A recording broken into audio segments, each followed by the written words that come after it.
नमस्कार, मैं गौरव आप सभी का आपके अपने चैनल जी गुरुकुल में स्वागत करता हूं। और आज हम लोग डिस्कस करने वाले हैं, समझने वाले हैं सॉल्यूशन पार्ट 13। पिछले क्लास में हमने सॉल्यूशन पार्ट 12 कवर किया था, जिसमें हमने डिस्कस किया था बेसिक चीजों के बारे में, जैसे सॉल्यूशन क्या होता है, सॉल्यूट क्या होता है, सॉल्वेंट क्या होता है, सॉल्यूशन कितने तरह के होते हैं। हमने इन सब बेसिक चीजों के बारे में डिस्कस किया था। और आज की क्लास में यानी सॉल्यूशन पार्ट 13 में हम लोग सबसे पहले डिस्कस करने वाले हैं कि सॉल्यूशन कैसे बनते हैं। ठीक है, जो सॉल्यूशंस होते हैं वो किस प्रकार से बनते हैं, आज हम लोग ये डिस्कस करने वाले हैं। ठीक है। अच्छा, इसके बाद यानी सॉल्यूशन कैसे बनते हैं ये डिस्कस करने के बाद, सॉल्यूशन कैसे बनते हैं ये डिस्कस करने के बाद हम लोग सॉल्युबिलिटी डिस्कस करने वाले हैं। सॉल्युबिलिटी, ठीक है, यानी सॉल्यूट की एबिलिटी, यानी सॉल्यूट जो है वो कितना घुल सकता है, हम लोग ये डिस्कस करने वाले हैं। उसके बाद हम लोग डिस्कस करेंगे कि क्या क्या फैक्टर्स हैं जो सॉल्युबिलिटी को अफेक्ट करते हैं। यानी हम लोग इसके बाद फैक्टर्स के बारे में डिस्कस करने वाले हैं, यानी वैसे फैक्टर्स जो सॉल्युबिलिटी को अफेक्ट करते हैं। आफ्टर दैट यानी सबसे पहले हम लोग क्या डिस्कस करेंगे कि भाई सॉल्यूशन बनते कैसे हैं। उसके बाद हम लोग क्या डिस्कस करेंगे कि भाई सॉल्युबिलिटी क्या होता है। उसके बाद हम लोग डिस्कस करेंगे कि भाई क्या क्या फैक्टर्स हैं जो सॉल्यूशन को प्रभावित करते हैं, अफेक्ट करते हैं। उसके बाद यानी एट लास्ट आज की क्लास में हम लोग हेनरीज लॉ डिस्कस करेंगे कि भाई हेनरीज लॉ क्या है। ठीक है, हेनरी लॉ क्या है, इसके एप्लीकेशंस क्या है, हम लोग इसको लास्ट में डिस्कस करेंगे। ठीक है, तो ये हमारा आज का क्लास से आज का टारगेट है। ठीक है, तो चलिए सबसे पहले हम लोग क्या कर लेते हैं, समझ लेते हैं। ठीक है, कि भाई सॉल्युबिलिटी क्या होता है। ठीक है, लेकिन सॉल्युबिलिटी से भी पहले, ठीक है, सॉल्युबिलिटी से भी पहले हमको समझना होगा, हमको एक बार ध्यान देना होगा, एक बार रिपीट करना होगा कि भाई सॉल्यूशन क्या होता है। ठीक है, सॉल्यूशन क्या होता है, तो हमने आपको बता रखा है पिछले क्लास में कि सॉल्यूशन क्या होता है, तो एक होमोजेनस मिक्सचर होता है ना। सॉल्यूशन क्या होता है, तो एक होमोजेनस मिक्सचर होता है। टू और मोर कंपोनेंट या टू और मोर प्योर सब्सटेंसेस का क्या होता है, एक होमोजेनस मिक्सचर होता है। उसको हम लोग क्या बोलते हैं, सॉल्यूशन बोलते हैं। और हमने आपको सॉल्यूट के बारे में भी बता रखा है, सॉल्यूट क्या होता है, तो जो कम मात्रा में प्रेजेंट होता है उसको बोलते हैं सॉल्यूट, जो ज्यादा मात्रा में प्रेजेंट होता है उसको बोलते हैं सॉल्वेंट। या आप ऐसे बोल सकते हो, ठीक है, कि वैसा जो पार्टिसिपेट करता है, वैसा कंपोनेंट जो क्या करता है, पार्टिसिपेट करता है। ठीक है, या आप ऐसे बोल सकते हो जो घुलता है उसको बोलते हैं सॉल्यूट, जिसमें घुलता है उसको क्या बोलते हैं, सॉल्वेंट। फिर से, सॉल्यूशन क्या होता है, तो एक होमोजेनस मिक्सचर होता है। सॉल्यूट क्या होता है, तो जो घुलता है। सॉल्वेंट क्या होता है, तो जिसमें घुलता है। ठीक है, हमने इसके बारे में डिस्कस किया था। एंड अगर आपको ध्यान होगा तो पिछले क्लास में, ठीक है, पिछले क्लास में हमने आपको बताया था कि जो वाटर होता है, ठीक है, वाटर जो होता है ये एक यूनिवर्सल सॉल्वेंट होता है। यानी पानी जो है सब चीज को, यानी हर एक सॉल्यूट को, ठीक है, हर एक सॉल्यूट को अपने अंदर घुला लेता है। तो याद रखिएगा जो वाटर होता है ये यूनिवर्सल सॉल्वेंट होता है। ठीक है। अच्छा, दूसरी बात और क्या होता है इसके बारे में थोड़ा डिस्कस किया जाए। जैसे और एक पॉइंट कि वाटर जो होता है सॉल्वेंट तो होता है लेकिन ये पोलर सॉल्वेंट होता है। याद रखिएगा वाटर को बेस्ट पोलर सॉल्वेंट भी कहा जाता है। फिर से, जो वाटर होता है इसको बेस्ट पोलर सॉल्वेंट कहा जाता है। अब बात आती है कि भाई वाटर जो है ये बेस्ट पोलर सॉल्वेंट क्यों है, बेस्ट पोलर सॉल्वेंट या बेस्ट सॉल्वेंट क्यों है, या इसको हम लोग यूनिवर्सल सॉल्वेंट क्यों बोलते हैं। तो आपको बताना है क्योंकि इसका जो डाई इलेक्ट्रिक कॉन्स्टेंट होता है, याद रखिएगा इसका जो डाई इलेक्ट्रिक कॉन्स्टेंट होता है दैट इज 80 होता है, काफी अधिक होता है। ठीक है, याद रखिएगा इसका जो डाई इलेक्ट्रिक कॉन्स्टेंट होता है वो क्या होता है, काफी अधिक होता है, यानी 80 होता है। ठीक है, दैट इज वाई जो है वाटर जो होता है क्या करता है, सबको अपने अंदर घुला लेता है। और वाटर को हम लोग क्या बोलते हैं, यूनिवर्सल कांस्टेंट बोलते हैं, या इसको हम लोग बेस्ट पोलर सॉल्वेंट भी बोलते हैं। याद रखिएगा, समझ लीजिएगा। ठीक है, चलिए ये तो होगी बात, हमने 3 पॉइंट को डिस्कस कर लिया कि भाई सॉल्यूट क्या होता है, सॉल्वेंट क्या होता है, ठीक है, सॉल्यूशन क्या होता है, एंड वाटर को यूनिवर्सल सॉल्वेंट क्यों कहा जाता है। तो याद रखिएगा फिर से एक बार, वाटर को यूनिवर्सल सॉल्वेंट इसीलिए कहा जाता है, ठीक है, क्योंकि वाटर जो होता है, वाटर जो होता है एक बेस्ट पोलर सॉल्वेंट होता है। एंड इसके साथ साथ इसका जो डाइलेक्ट्रिक कांस्टेंट होता है वो काफी अधिक होता है। ठीक है, चलिए ये तो हो गई बात समझ। ठीक है, अब डिस्कस करते हैं कि भाई सॉल्यूशन आखिर बनता कैसे है, यानी how does a solution formed. ठीक है, तो सिंपल तरीके से आपको समझा रहे हैं। ठीक है, मान लीजिए, ठीक है, मान लीजिए कि आपने क्या किया, सॉल्यूट को डाला। ठीक है, मान लीजिए कि आपने क्या किया, सॉल्यूट को डाला। सॉल्यूट को आपने कहाँ डालोगे, आप सॉल्यूट को आपको कहाँ डालना होगा, सॉल्वेंट में डालना होगा। ठीक है, और सॉल्यूट हमने आपको बताया अभी जस्ट कि भाई जो कम मात्रा में प्रेजेंट होगा उसको क्या बोलते हैं, सॉल्यूट बोलते हैं। ठीक है, या आप ऐसे बोल सकते हो कि वैसा कंपोनेंट जो सॉल्यूशन में डिस्पर्स्ड होता है उसको बोलते हैं सॉल्यूट। ठीक है, उसको क्या बोलते हैं, सॉल्यूट। तो यहाँ पे हमने क्या किया, सॉल्यूट को डाला, किस में डाल दिया, सॉल्वेंट में डाल दिया, है ना।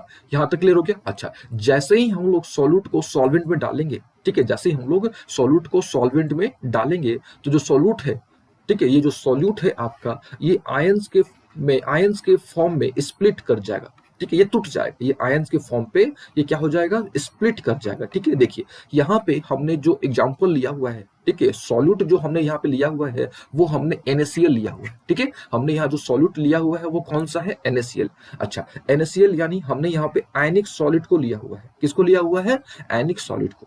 ठीक है, और यह जो हमारा सॉल्वेंट है वो हमारा यहाँ पे वाटर है। वाटर हमने क्यों चूज किया हुआ है, क्योंकि वाटर जो होता है एक यूनिवर्सल सॉल्वेंट होता है, दैट इज वाई हमने यहाँ पे वाटर चूज किया हुआ है। ठीक है, और जो हमारा जो सॉल्यूट है हमारा, वो सॉल्यूट यहाँ पे क्या हमारा आयनिक सॉलिड है। ठीक है, और आयनिक सॉलिड में हमने क्या चूज किया हुआ है, NaCl। अब आपके मन में एक प्रश्न आ सकता है कि भाई आयनिक सॉलिड क्या होता है। ठीक है, तो सिंपल आप समझ लो। ठीक है, वैसा सॉलिड जिसमें प्लस माइनस हो, या आप ऐसे समझ सकते हो, ठीक है, कि भाई वैसा कंपाउंड, ठीक है, वैसा कंपाउंड जो इलेक्ट्रोवैलेंट हो, ठीक है, या वैसा कंपाउंड जो मेटल और नॉन मेटल से मिलके बना हो। ठीक है, मान लेते हैं कि एक्स वाई कोई कंपाउंड है तो ये प्लस होगा और ये क्या होगा, माइनस होगा, यानी ये मेटल होगा, दूसरा क्या होगा, नॉन मेटल होगा। तो इस तरह का कोई भी कंपाउंड होगा उसको क्या बोलते हैं, आयनिक कंपाउंड बोलते हैं। तो जैसे ही आप सॉल्यूट को, जो कि आयनिक सॉलिड है, ठीक है, जैसे ही आप सॉल्यूट को, जो कि क्या है, आयनिक सॉलिड है, उसको आप क्या करोगे, डालोगे, किस में डालोगे, सॉल्वेंट में डालोगे। और यहाँ सॉल्वेंट क्या है, वाटर है। सॉल्वेंट यहाँ पे क्या है, वाटर है। तो वैसे सॉल्यूट जो है वो स्प्लिट कर जाएगा, टूट जाएगा, और किस में टूट जाएगा, तो आयंस में टूट जाएगा। जैसे मान लो कि NaCl है, इसको आपने डाला, कहाँ डाला, पानी में डाला, तो ये जो है आपका Na प्लस और Cl माइनस में स्प्लिट कर जाएगा। क्या कर जाएगा, Na प्लस और Cl माइनस में क्या हो जाएगा, स्प्लिट कर जाएगा। अच्छा, आपने किस में डाला है, वाटर में डाला है, और वाटर का मतलब यहाँ पे क्या हो गया, H2O, है ना। वाटर का यहाँ मतलब क्या हो गया, H2O, और H2O को हम लोग क्या लिख सकते हैं, H प्लस और OH माइनस लिख सकते हैं, है ना। जो वाटर होता है इसको हम लोग क्या लिख सकते हैं, इसको हम लोग लिख सकते हैं H प्लस और OH माइनस। ठीक है, तो जैसे ही आपने NaCl को डाला और NaCl क्या हो गया, स्प्लिट हो गया, NaCl क्या हो गया, स्प्लिट हो गया। तो ये जो वाटर मॉलिक्यूल्स है इसकी, जो कि जिसकी संख्या काफी अधिक है ना, क्योंकि सॉल्वेंट है, तो सॉल्वेंट है तो ऑब्वियस है कि भी सॉल्वेंट क्या होता है कि जिसका परसेंटेज, जिसका जो मात्रा होता है वो काफी अधिक होता है, उसको हम लोग क्या बोलते हैं, सॉल्वेंट बोलते हैं। तो जैसे ही आपने सॉल्यूट को सॉल्वेंट के अंदर डाला तो जो सॉल्वेंट मॉलिक्यूल्स थे, जो सॉल्वेंट मॉलिक्यूल्स थे वो क्या करेंगे, घेर लेंगे। किसको घेर लेंगे, ये जो आयंस हैं, किसके आयंस है, ये जो सॉल्यूट के जो आयंस है उसको पूरी तरह से क्या कर लेंगे, घेर लेंगे। और घेर लेने के बाद, घेर लेंगे, और घेर लेने के बाद क्या होगा, इस प्लस को ये माइनस वाला क्या करेगा, अट्रैक्ट करेगा, या इस माइनस को ये प्लस वाला क्या करेगा, अट्रैक्ट करेगा। और इस प्रकार से यहाँ पे इलेक्ट्रोस्टैटिक फोर्स लगेगा, और इलेक्ट्रोस्टैटिक फोर्स के चलते ये जो है ना आपका जो NaCl है ये पूरी तरह से क्या होगा, पानी में अच्छे तरीके से पानी में क्या हो जाएगा, घुल जाएगा, और इस प्रकार से क्या है, आपका सॉल्यूशन बन जाएगा। ठीक है, इस प्रकार से क्या होगा, सॉल्यूशन आपका बन जाएगा। फिर से एक बार शॉर्ट में, सॉल्यूट है, ठीक है, सॉल्यूट को आप डालोगे तो सॉल्यूट यहाँ पे हमने क्या लिया हुआ है, आयनिक सॉलिड। सॉल्यूट क्या होगा, स्प्लिट कर जाएगा, किस में स्प्लिट कर जाएगा, तो आयंस में स्प्लिट कर जाएगा। और आयंस में जैसे स्प्लिट करेगा तो सॉल्वेंट मॉलिक्यूल्स उसको क्या करेंगे, चारों तरफ से घेर लेंगे। और यहाँ पे क्या होगा, प्लस वाला माइनस से अट्रैक्ट होगा, माइनस वाला किससे अट्रैक्ट होगा, प्लस वाला अट्रैक्ट, प्लस वाले से अट्रैक्ट होगा। ठीक है, और इस प्रकार से यहाँ पे इलेक्ट्रोस्टैटिक फोर्स लगेगा इनके बीच में, आयंस के बीच में। ठीक है, और इस प्रकार से क्या होगा, आपका जो सॉल्यूट है वो पूरी तरह से क्या हो जाएगा, घुल जाएगा, और हम लोग बोलेंगे कि भाई यहाँ सॉल्यूशन बन गया। यहाँ पे नमक और पानी का, यानी NaCl और वाटर का सॉल्यूशन बन गया। ठीक है, तो उम्मीद है आपको आइडिया लग गया होगा कि भाई सॉल्यूशन किस प्रकार से बनता है। ठीक है, अच्छा, अगर आपको आइडिया नहीं लगा तो हम आपको अलग तरीके से भी समझाने की कोशिश करते हैं। ठीक है, उम्मीद आपको यहाँ तक तो थोड़ा बहुत आइडिया लग गया होगा कि भाई किस प्रकार से सॉल्यूशन बनते हैं। ठीक है, तो देखिए होता क्या है, सबसे पहला कि ये क्या है हमारा, अच्छा ये क्या है हमारा, सॉल्यूट है ना, ये क्या है हमारा, सॉल्यूट है, जो कि क्या है, आयनिक सॉलिड है, जो कि यहाँ पे हमने क्या लिया हुआ है, NaCl लिया हुआ है। ठीक है, तो इसको हमने क्या किया, पानी में डाला, और ये देखिए ये वाला जो पोर्शन है ये वाटर मॉलिक्यूल है ना, ये जो वाटर मॉलिक्यूल है, और यहाँ पे वाटर मॉलिक्यूल क्या है, आपका सॉल्वेंट है। ठीक है, लेकिन कौन सा सॉल्वेंट है, तो पोलर सॉल्वेंट है। पोलर यानी इसके पास ये प्लस और माइनस होगा, और कैसे होगा, तो इसका होगा H प्लस और OH माइनस, क्या होगा, H प्लस और OH माइनस। ठीक है यहाँ तक ना। अच्छा, H प्लस को, है ना, H प्लस को हमने जो है यहाँ पे, ठीक है, हमने यहाँ पे H प्लस को व्हाइट से रिप्रेजेंट किया हुआ है, H प्लस को यहाँ पे हमने व्हाइट से रिप्रेजेंट किया हुआ है, और जो OH माइनस यहाँ पे देखो H प्लस जो है यहाँ पे ये व्हाइट से हमने यहाँ पे रिप्रेजेंट किया है, और जो आपका OH माइनस है उसको हमने यहाँ पे रेड से रिप्रेजेंट किया हुआ है।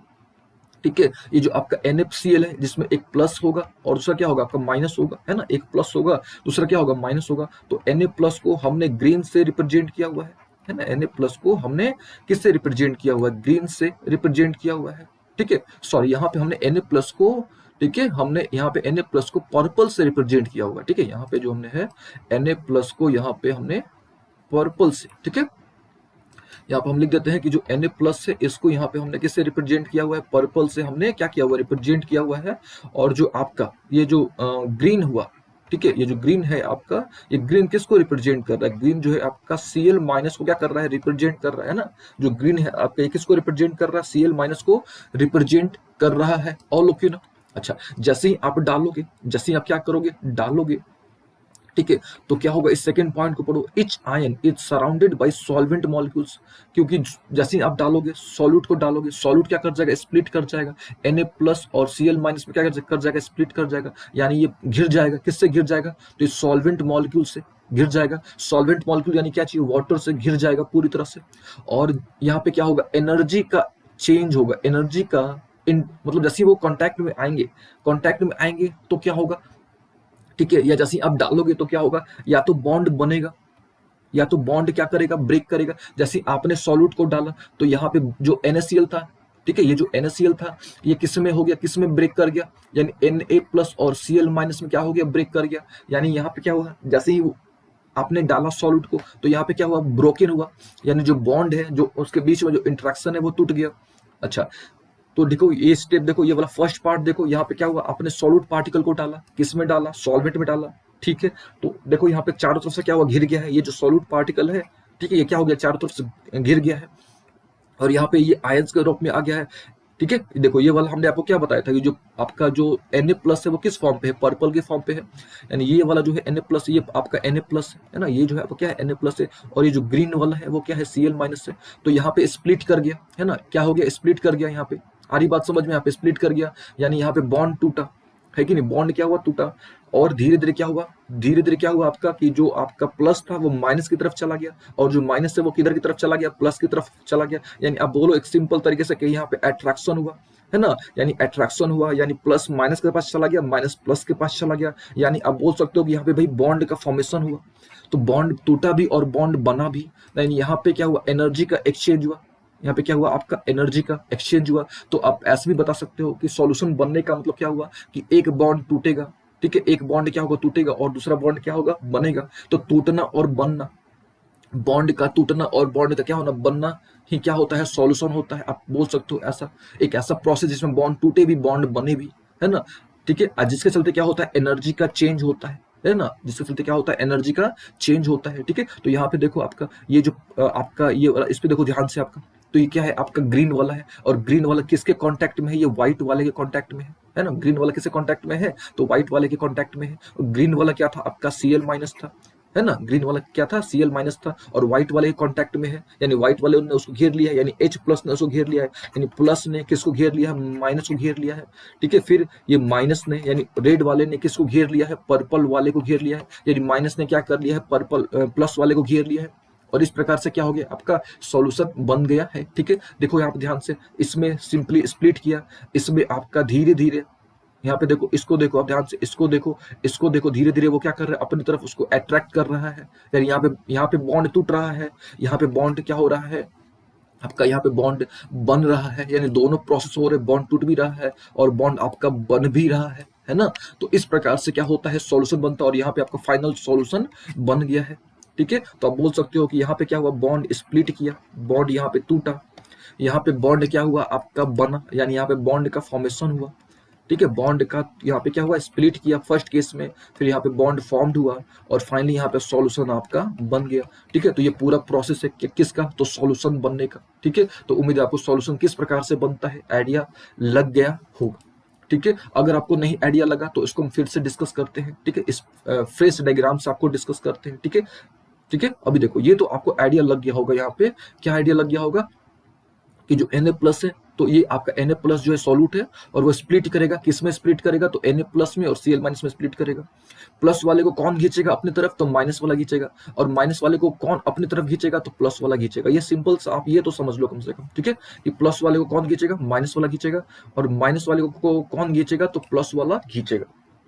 यहाँ पे देखो Na+ था और Cl- था, स्प्लिट कर गया, और अंदर में क्या था आपका, पानी था, यानी वाटर मॉलिक्यूल था, जो कि पोलर सॉल्वेंट है। तो इसको प्लस वाले को माइनस वाले ने खींचा, और माइनस वाले को किसने खींचा, प्लस वाले ने खींचा। क्यों इसने खींचा, यानी वाटर मॉलिक्यूल नहीं क्यों खींचा, तो सिंपल सी बात है, क्योंकि ये सॉल्वेंट है आपका, इसका परसेंटेज ज्यादा है, ठीक है, इसका परसेंटेज क्या है, ज्यादा है। और जैसे ही आप क्या करोगे, डालोगे, तो देखो यहाँ पे स्टेटमेंट पढ़ो, etch ion is surrounded by solvent molecule. Solvent molecule उसको क्या करेगा, सराउंड कर लेगा, और यहाँ पे क्या होगा, बॉन्ड टूटेगा, यानी सॉल्यूट का बॉन्ड टूटेगा, और फाइनली जब सॉल्यूशन बनेगा उस समय बॉन्ड का फॉर्मेशन होगा, ठीक है। तो इस प्रकार से क्या होता है, आपका सॉल्यूशन बनता है, ठीक है। हम आपको स्पेशल डायग्राम्स के थ्रू समझाने की कोशिश करते हैं, ठीक है।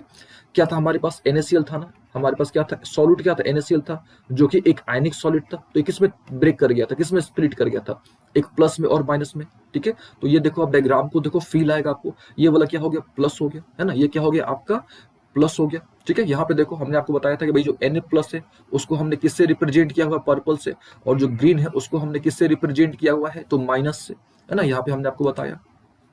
तो देखो ये जो है आपका Na+ है, उसको किसने घेर लिया, तो रेड वालों ने, ठीक है, रेड वालों ने क्या कर लिया, उसको चारों तरफ से घेर लिया।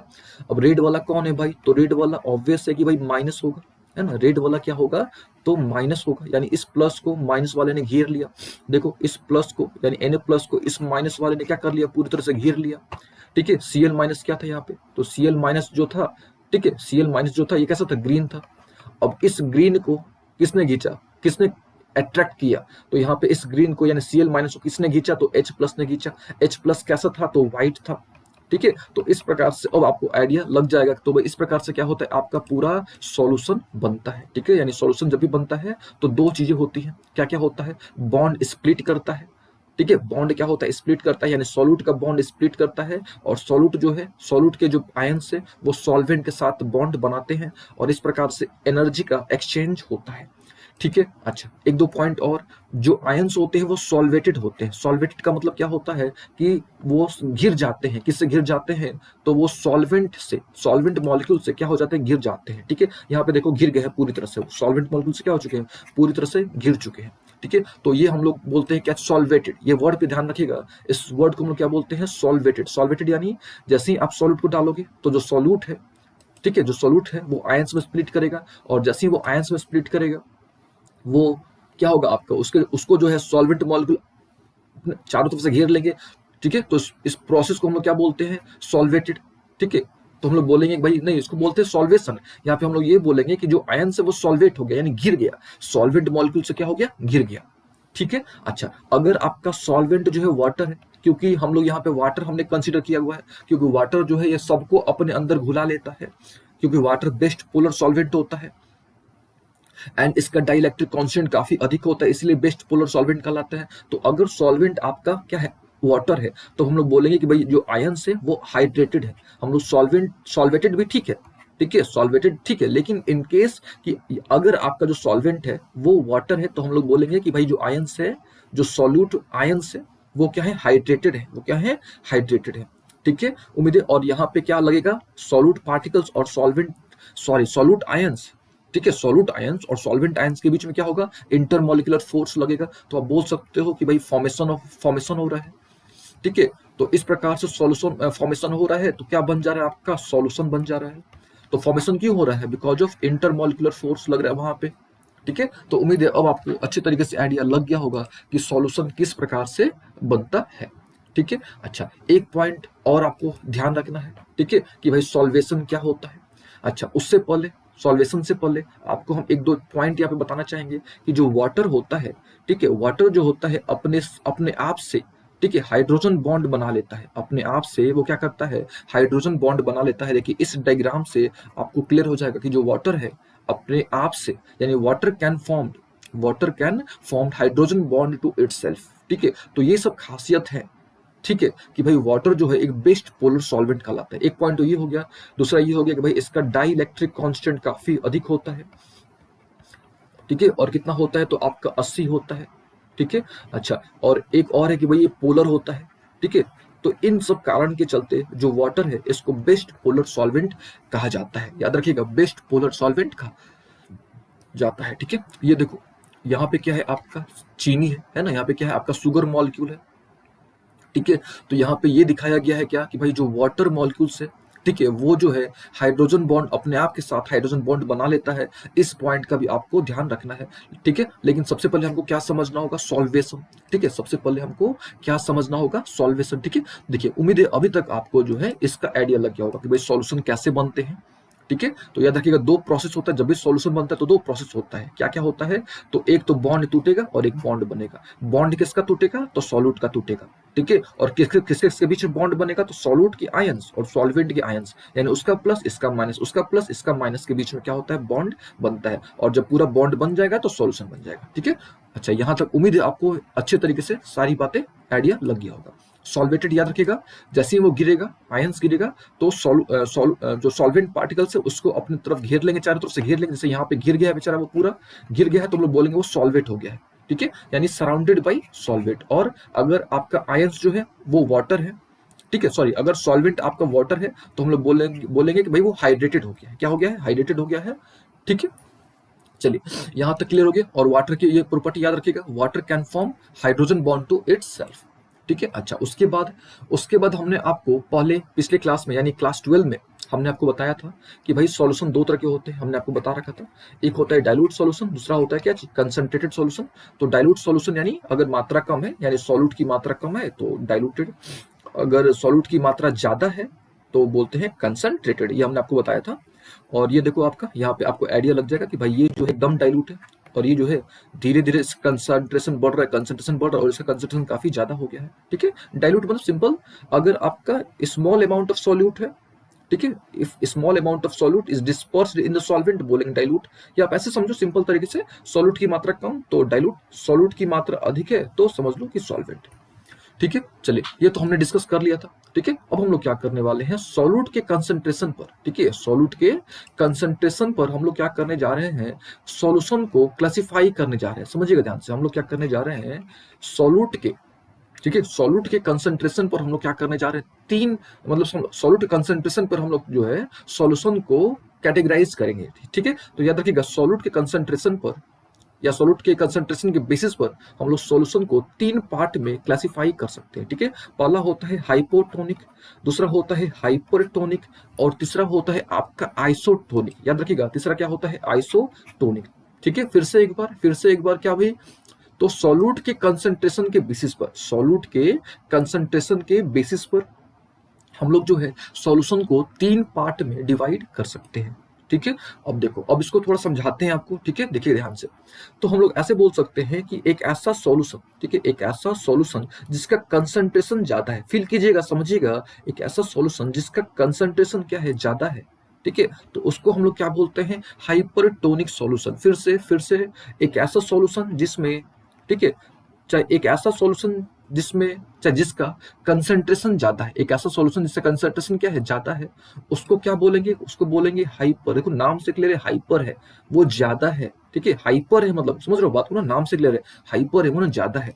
ठीक है, तो सॉल्यूशन का कंसंट्रेशन ज्यादा है, तो आप फील कीजिएगा सॉल्यूशन का कंसंट्रेशन ज्यादा है, यानी सॉल्यूशन का कंसंट्रेशन ज्यादा है, यानी सॉल्यूट का कंसंट्रेशन क्या है, ज्यादा है ना, सॉल्यूट का कंसंट्रेशन क्या है, ज्यादा है। तो हम लोग सिंपल तरीके से बोल सकते हैं कि भाई एक ऐसा सॉल्यूशन, ठीक है, जिसमें सॉल्यूट का कंसंट्रेशन क्या है, ज्यादा है, उसको क्या बोलते हैं, हाइपरटोनिक सॉल्यूशन। क्या बोलते हैं, हाइपरटोनिक सॉल्यूशन। ठीक है, और सॉल्यूट का ही कंसंट्रेशन जो है, सॉल्यूट कितना है कितना नहीं है, यानी सॉल्यूट का जो कंसंट्रेशन है वो क्या डिसाइड करता है, वो डिसाइड करता है सॉल्यूशन का कंसंट्रेशन। ठीक है, तो हाइपरटोनिक सॉल्यूशन क्या होता है, तो एक ऐसा सॉल्यूशन जिसमें, चाहे एक ऐसा आप बोल सकते हो सॉल्यूशन जिसका कंसंट्रेशन काफी अधिक है, एक ऐसा सॉल्यूशन जिसका कंसंट्रेशन क्या है, काफी अधिक है। ठीक है, उसको क्या बोलेंगे, उसको बोलेंगे हाइपरटोनिक सॉल्यूशन। सॉल्यूशन का कंसंट्रेशन अगर अधिक है तो यानी सॉल्यूट का कंसंट्रेशन क्या है, काफी अधिक है, तो उसको क्या बोलते हैं, हाइपरटोनिक। अच्छा, हाइपो यानी लोअर, ठीक है, हाइपर यानी अधिक, हाइपर एकदम बहुत ज्यादा है, हाइपो यानी होता है लोअर। ठीक है। तो हम लोग ऐसे बोल सकते हैं कि एक ऐसा सॉल्यूशन, ठीक है, एक ऐसा सॉल्यूशन जिसका कंसंट्रेशन कम है, एक ऐसा सॉल्यूशन जिसका कंसंट्रेशन क्या है, कम है, उसको क्या बोलते हैं, हाइपोटोनिक सॉल्यूशन। या आप ऐसे बोल सकते हो कि हमको पता है भाई कि सॉल्यूशन का कंसंट्रेशन जो होता है, ठीक है, यहाँ पे हम आपको लिख के दिखाते हैं। जैसे देखिए, ये जो आपका ये जो सिंबल होता है ना, ये वाला, ये किसको रिप्रेजेंट करता है, ये रिप्रेजेंट करता है कंसंट्रेशन, ठीक है। तो हम लोग बोल सकते हैं, क्या बोल सकते हैं भाई, कि एक ऐसा सॉल्यूशन जिसका कंसंट्रेशन कम है, जिसका कंसंट्रेशन क्या है, कम है, उसको बोलते हैं हाइपोटोनिक। जिसका कंसंट्रेशन ज्यादा है उसको बोलते हैं, क्या बोलते हैं, हाइपरटोनिक। और हमको पता है कि सॉल्यूशन का जो कंसंट्रेशन होता है वो डायरेक्टली प्रोपोर्शनल होता है किसके, सॉल्यूट के कंसंट्रेशन के। सॉल्यूट के क्या चाहिए, कंसंट्रेशन के। तो सॉल्यूट का कंसंट्रेशन अगर अधिक है, आप ऐसे बोल सकते हो कि अगर सॉल्यूट का कंसंट्रेशन अधिक है तो सॉल्यूशन का कंसंट्रेशन अधिक है, तो क्या बोलेंगे, हाइपरटोनिक। अगर सॉल्यूट का कंसंट्रेशन कम है, ठीक है, अगर सॉल्यूट का कंसंट्रेशन क्या है, कम है, तो सॉल्यूशन का भी कंसंट्रेशन कम होगा, ठीक है। तो इस तरह के सॉल्यूशन को क्या बोलते हैं, हाइपोटोनिक बोलते हैं, ठीक है। उम्मीद है आपको हाइपरटोनिक हाइपोटोनिक का आइडिया लग गया होगा, ठीक है। हाइपरटोनिक और हाइपोटोनिक का आइडिया लग गया होगा। फिर से, हाइपर मतलब ज्यादा, सॉल्यूट का कंसंट्रेशन ज्यादा है, या अगर सॉल्यूशन ज्यादा कंसंट्रेटेड है तो बोलेंगे हाइपरटोनिक, अगर सॉल्यूशन कम कंसंट्रेटेड है तो बोलेंगे हाइपोटोनिक, ठीक है। या सॉल्यूट का कंसंट्रेशन ज्यादा है तो बोलेंगे हाइपरटोनिक, सॉल्यूट का कंसंट्रेशन कम है तो बोलेंगे हाइपोटोनिक, ठीक है, कम ज्यादा, आप ऐसा समझ लो, ठीक है। अब डायग्राम को देखो, इसमें आपको ज्यादा फील आएगा। देखो, ये हाइपोटोनिक है, ये क्या है आपका, हाइपरटोनिक है, ठीक है। यहाँ पे देखो, जो सॉल्यूट है केवल एक है, यहाँ जो सॉल्यूट है वो केवल क्या है, एक है, ठीक है। तो यहाँ पे क्या है आपका सॉल्यूशन, सॉरी, सॉल्यूट का जो कंसंट्रेशन है वो काफी कम है। यहाँ जो आपका जो सॉल्यूट का जो कंसंट्रेशन है वो क्या है, काफी कम है, ठीक है। और दैट इज वाई ये क्या है आपका, हाइपो है। हाइपो यानी कम है, क्यों, क्योंकि यहाँ पे देखो एक ही सॉल्यूट है यहाँ पे, यानी यहाँ जो है सॉल्यूट का जो कंसंट्रेशन है, यहाँ लिख देते हैं हम आपको समझने के लिए, सॉल्यूट का जो कंसंट्रेशन वो क्या है, काफी कम है, दैट इज वाई ये क्या है, हाइपोटोनिक है। अच्छा, इसमें देखो आपका, यहाँ देखो एक, ये दो, ये तीन, ये चार हो गया, यानी यहाँ पे सॉल्यूट का जो कंसंट्रेशन है वो काफी ज्यादा है। यहाँ जो सॉल्यूट का जो कंसंट्रेशन है वो क्या है, ज्यादा है। तो जब सॉल्यूट का कंसंट्रेशन ज्यादा होगा तो सॉल्यूशन का भी कंसंट्रेशन ज्यादा होगा, और जब सॉल्यूशन का कंसंट्रेशन ज्यादा होगा तो उसको हम लोग क्या बोलेंगे भाई, हाइपरटोनिक है, ठीक है। अब लग रहा है आपको कि भाई अब आपको आइडिया हो गया होगा, ठीक है। फिर से एक बार, हाइपोटोनिक, सॉल्यूशन का कंसंट्रेशन कम तो हाइपोटोनिक, सॉल्यूशन का कंसंट्रेशन ज्यादा तो हाइपरटोनिक। आइसोटोनिक नाम से क्लियर है कि भाई सेम है ना। इसका जो टोनिसिटी है, ठीक है, इसका जो टोनिसिटी है, देखिए टोनिसिटी का मतलब क्या होता है, टोनिसिटी का मतलब सिंपल आप समझो, ठीक है, कि भाई कंसंट्रेशन ऑफ सॉल्यूट, ठीक है, कंसंट्रेशन ऑफ क्या चीज, सॉल्यूट। देखिए यहाँ पे एक वर्ड आपको मिल सकता है टोनिसिटी, टोनिसिटी का मतलब होता है क्या चीज भाई, कंसंट्रेशन ऑफ सॉल्यूट, ठीक है। तो आप ऐसे समझो, इस डायग्राम को देखो कि यहाँ भी आपका दो है, सॉल्यूट पार्टिकल दो है, और यहाँ भी सॉल्यूट पार्टिकल क्या है, दो है, यानी इन दोनों में सॉल्यूट का कंसंट्रेशन क्या है, सेम है, ठीक है। सॉल्यूट का कंसंट्रेशन क्या है, सेम है। और जब सॉल्यूट का कंसंट्रेशन सेम है तो ऑब्वियस है कि सॉल्यूशन का भी कंसंट्रेशन क्या होगा, सेम होगा, ठीक है। तो हम लोग बोल सकते हैं कि भाई solution are equal in their solute concentration, ठीक है।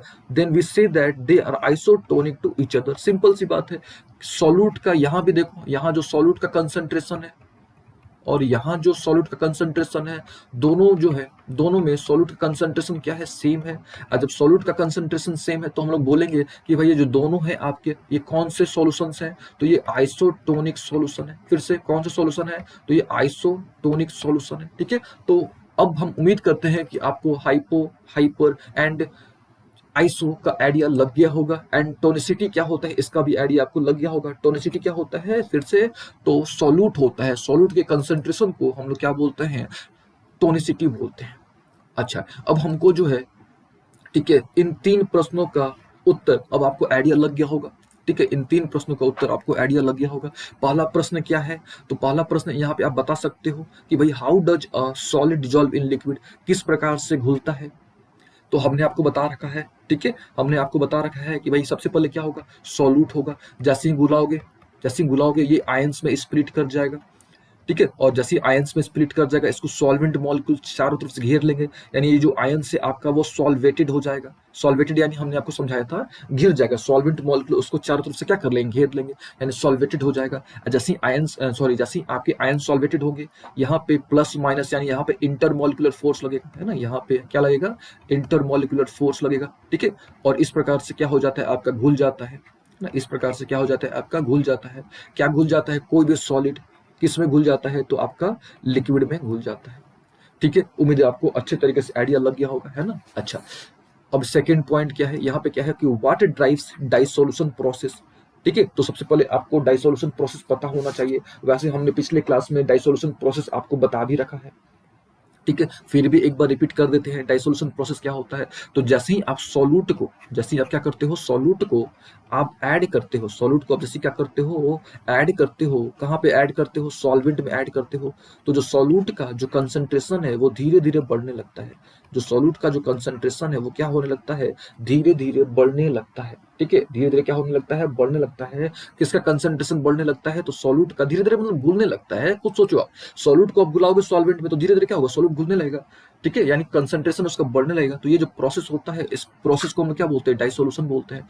अच्छा, लेकिन यहाँ पे क्वेश्चन क्या है कि व्हाट ड्राइव्स डाइसोल्यूशन प्रोसेस, यानी डाइसोल्यूशन प्रोसेस क्यों होता है, मतलब कैसे होता है। तो अब सिंपल से आपको बताना है कि भाई इंटरमॉलिक्यूलर फोर्स, है ना, इंटरमॉलिक्यूलर फोर्स जो है ना, इसके चलते क्या होता है, आपका डाइसोल्यूशन होता है। फिर से इंटरमॉलिक्यूलर फोर्स के चलते क्या होता है, डाइसोल्यूशन होता है। ठीक है, याद रखिएगा पहला क्वेश्चन क्या था कि how does a solid dissolve in liquid. तो आपको बताना है कि जैसे ही आप क्या करोगे, सॉल्यूट को डालोगे, जैसे आप क्या करोगे, सॉल्यूट को डालोगे तो क्या होगा, आपका सॉल्वेंट मॉलिक्यूल जो है उसको क्या कर लेंगे, घेर लेंगे। यानी each ion is surrounded by solvent molecule. यहाँ पे जो होगा क्या होगा, आपका एनर्जी का एक्सचेंज होगा। क्यों, क्योंकि यहाँ पे बॉन्ड आपके बनेंगे और बॉन्ड क्या करेंगे, स्प्लिट करेंगे। ठीक है, बॉन्ड बनेंगे और बॉन्ड क्या करेंगे, स्प्लिट करेंगे। और वहां पे कौन सा फोर्स लगेगा, तो इंटरमॉलिक्यूलर फोर्स लगेगा, है ना। और because of that intermolecular force क्या होता है, डाइसोल्यूशन होता है ना। क्या होता है, डाइसोल्यूशन होता है। ठीक है, उम्मीद है आपको अच्छे तरीके से आइडिया लग गया होगा। ये दोनों क्वेश्चन आप कर लोगे अच्छे तरीके से। ठीक है, चलिए अब हम लोग क्या करते हैं, नेक्स्ट पॉइंट डिस्कस करते हैं। ठीक है, अब नेक्स्ट पॉइंट क्या है, ठीक है, लेकिन उससे पहले थोड़ा डाइसोल्यूशन का डेफिनेशन देख लो आप। यहाँ पे हमने तो आपको बता दिया कि भाई जैसे ही आप सॉल्यूट को क्या करोगे, ऐड करोगे, तो सॉल्यूट का कंसंट्रेशन बढ़ने लगेगा। ठीक है, लेकिन यहाँ पे प्रॉपर डेफिनेशन आप देख लो। ठीक है, क्या होता है भाई, तो एक ऐसा प्रोसेस होता है जिसके थ्रू क्या होता है, सॉल्यूशन बनता है। सिंपल सी बात है, आप ऐसे बोल सकते हो कि भाई डाइसोल्यूशन क्या होता है, एक ऐसा प्रोसेस होता है जिसके थ्रू क्या बनता है, सॉल्यूशन बनता है। ठीक है, तो सॉल्यूशन बनने के प्रोसेस को हम लोग ऐसे बोल सकते हैं। ठीक है, सॉल्यूशन बनने के प्रोसेस को, यानी फॉर्मेशन ऑफ क्या चीज, solution, process of formation of क्या चीज, सॉल्यूशन, उसको क्या बोलते हैं, डाइसोल्यूशन बोलते हैं। ठीक है, यहाँ पे देखिए डायग्राम में आपको क्लियर हो जाएगा भाई, सॉल्यूट पार्टिकल्स है, जैसे आपने डाला वो आयंस में स्प्लिट हो गया, फिर उसको प्लस माइनस, यानी माइनस वाला ने प्लस वाले को घेरा, माइनस प्लस वाले को माइनस वाले ने घेरा, और माइनस वाले को किसने घेर लिया, प्लस वाले ने घेर लिया। यानी यहाँ पे आपका सॉल्यूशन बनना स्टार्ट हो गया, यानी यहाँ पे डाइसोल्यूशन होना स्टार्ट हो गया। या आप ऐसे बोल सकते हो कि अगर सॉल्यूट का कंसंट्रेशन बढ़ रहा है ना, सॉल्यूट का कंसंट्रेशन क्या हो रहा है, बढ़ रहा है, तो अभी हम लोग क्या बोलेंगे, डाइसोल्यूशन बोलेंगे। या आप ऐसे बोल दो कि सॉल्यूशन बनने का जो प्रोसेस होता है उसको क्या बोलते हैं, डाइसोल्यूशन। ठीक है, तो उम्मीद है आपको अच्छे तरीके से आइडिया लग गया होगा। ठीक है, क्या होता है, कैसे होता है। ठीक है, ये स्टेटमेंट पढ़ लो आप एक बार कि इन सॉलिड, ठीक है, in solid dissolution can be explained as the breakdown of crystal lattice. ठीक है, जो सॉलिड है वही ना क्रिस्टल लैटिस है, इनटू इंडिविजुअल एटम आयंस, है कि नहीं। और वो क्या होता है, धीरे धीरे वो सॉल्वेंट के पास चला जाता है, यानी माइनस वाला प्लस को अट्रैक्ट कर लेता है, प्लस वाला माइनस को अट्रैक्ट कर लेता है। ठीक है, तो हमको लग रहा है कि अब आपको अच्छे तरीके से आइडिया लग गया होगा कि भाई सॉल्वेंट, सॉल्यूट, डाइसोल्यूशन, ठीक है, सॉल्यूशन कैसे बनते हैं, बॉन्ड कब बनता है, बॉन्ड कब ब्रेक होता है, आपको आइडिया लग गया होगा। ठीक है, ये तो बात थी अभी तक सॉलिड की, कि सॉलिड को हम लोग घुला रहे थे लिक्विड में। ठीक है, लेकिन लिक्विड और गैस के बारे में क्या। ठीक है, तो लिक्विड और गैस के लिए, ठीक है, लिक्विड और गैस के लिए, यानी for liquid and gases the molecule must be compatible with those of solvent. ठीक है, for a solution to form. यानी अब यहाँ पे सिंपल समझो, अब यहाँ पे जो है ना, नेचर का बहुत बड़ा रोल होने वाला है। ठीक है, नेचर ऑफ किसका, सॉल्यूट और सॉल्वेंट। ठीक है, नेचर ऑफ सॉल्यूट और सॉल्वेंट, आप ऐसे बोल सकते हो यहाँ पे सिंपल तरीके से कि जो डाइसोल्यूशन प्रोसेस होता है लिक्विड और गैस का, इन लिक्विड एंड गैसेज, ये जो होता है ट्रूली डिपेंड करता है किस पर, nature of solute and solvent को। ठीक है, इसको हम लोग थोड़ी देर में डिस्कस करते हैं, जैसे हम लोग सॉलिडिटी के बारे में डिस्कस करेंगे ना, तब हम लोग इसको फील करते हैं, तब इसको हम लोग समझते हैं। ठीक है, तो उम्मीद है आपको यहाँ तक सारी बातें आ रही होगी, बात समझ। ठीक है, अच्छा, डाइसोल्यूशन हमने समझ लिया। ठीक है, अच्छा, एक प्रश्न पूछा जाता है अक्सर कि भाई डाइसोल्यूशन में और रिएक्शन में क्या अंतर होता है। ठीक है, डाइसोल्यूशन में और रिएक्शन में क्या अंतर होता है, ये प्रश्न प्रायः पूछे जाते हैं। ठीक है, तो डाइसोल्यूशन तो हमने आपको समझा दिया, और रिएक्शन भी आपको पता होगा। ठीक है, रिएक्शन यानी क्या चीज, केमिकल रिएक्शन की बात हो रही है। ठीक है। तो एक सिंपल सा तरीका आप याद रख लो कि भाई डाइसोल्यूशन क्या होता है, तो एक फिजिकल चेंज होता है। फिर से डाइसोल्यूशन क्या होता है, तो एक फिजिकल चेंज होता है, ठीक है, जिसमें जिसमें हम लोग क्या कर सकते हैं वापस से, ठीक है, देखिए यहाँ पे डाइसोल्यूशन इज अ फिजिकल चेंज या physical process in which you can get back the original solute bye evaporating the solvent. यानी आप वापस से उसको आप प्राप्त कर सकते हो, आप वापस से जो सॉल्यूट है, ठीक है, उसको आप क्या कर सकते हो, प्राप्त कर सकते हो। कैसे, तो बाय इवेपोरेटिंग द सॉल्वेंट, ठीक है। तो इस प्रोसेस को हम लोग क्या बोलते हैं, डाइसोल्यूशन, ठीक है। इस प्रोसेस को हम लोग क्या बोलते हैं, डाइसोल्यूशन, जबकि रिएक्शन में ऐसा नहीं होता है, ठीक है। तो सिंपल सी बात है, डाइसोल्यूशन में क्या होता है आपका कि आप सॉल्यूट को, ठीक है, सॉल्यूट जो है इसको आप वापस पा सकते हो, जबकि इसमें जो है रिएक्शन में ऐसा नहीं होता है, रिएक्शन में आप सॉल्यूट को दोबारा नहीं पा सकते, ठीक है। सिंपल सी बात यही है। तो यहाँ पे देखो, if you can not substance did not dissolve it reacted, यानी सिंपल सी बात है कि अगर आपका वापस आप सॉल्यूट को प्राप्त कर लेते हो तो डाइसोल्यूशन है, अगर नहीं प्राप्त करते हो तो वो क्या होता है, रिएक्शन, ठीक है। ये बेसिक डिफरेंस है डाइसोल्यूशन में और किसमें, रिएक्शन में। याद रखिएगा डाइसोल्यूशन और रिएक्शन में क्या बेसिक डिफरेंस है कि डाइसोल्यूशन जो होता है एक फिजिकल चेंज होता है, एक फिजिकल प्रोसेस होता है, जबकि जबकि भाई जो रिएक्शन होता है ये एक केमिकल प्रोसेस होता है, ठीक है। रिएक्शन जो होता है क्या होता है, एक केमिकल प्रोसेस होता है, ठीक है। रिएक्शन क्या होता है, केमिकल प्रोसेस होता है, जबकि डाइसोल्यूशन क्या होता है, तो एक फिजिकल प्रोसेस होता है, ठीक है। चलिए, उम्मीद आपको यहाँ तक अच्छे तरीके से आइडिया लग गया होगा सारी चीजों का। एक बार हम लोग देख लेते हैं कि अभी तक हमने क्या क्या पढ़ा, ठीक है। तो सबसे पहले हमने आपको बताया सॉल्यूशन के बारे में कि भाई सॉल्यूशन क्या होता है ना। अच्छा, उसके बाद हमने क्या डिस्कस किया, उसके बाद हमने आपको डिस्कस किया कि भाई सॉल्यूशन बनते कैसे हैं, है ना। यानी सबसे पहला पॉइंट हमने डिस्कस कर लिया कि भाई सॉल्यूशन बनते कैसे हैं, ये हमने आपको बता दिया, है कि नहीं। अच्छा, उसके बाद हम लोग क्या डिस्कस करने वाले हैं, अब सॉल्युबिलिटी को डिस्कस करने वाले हैं, ठीक है। लेकिन सॉल्युबिलिटी से पहले, ठीक है, कुछ और पॉइंट को डिस्कस कर लिया जाए, जैसे कि सॉल्यूशन का कैरेक्टरिस्टिक क्या होता है, यानी कैरेक्टरिस्टिक ऑफ सॉल्यूशन, ठीक है। सॉल्यूशन तो हमने समझ लिया, ये भी हमने देख लिया कि भाई बनता कैसे है ना। अब हम लोग क्या करते हैं, थोड़ा डिस्कस कर लेते हैं कि भाई सॉल्यूशन की कैरेक्टरिस्टिक क्या क्या होता है, ठीक है। देखिए, सबसे पहला सॉल्यूशन जो होता है एक होमोजेनस मिक्सचर होता है, ये हमने आपको बता रखा है। उसके बाद जो सॉल्यूशन होता है इसको ट्रू सॉल्यूशन भी कहा जाता है, याद रखिएगा, जो सॉल्यूशन होता है इसको ट्रू सॉल्यूशन भी कहा जाता है।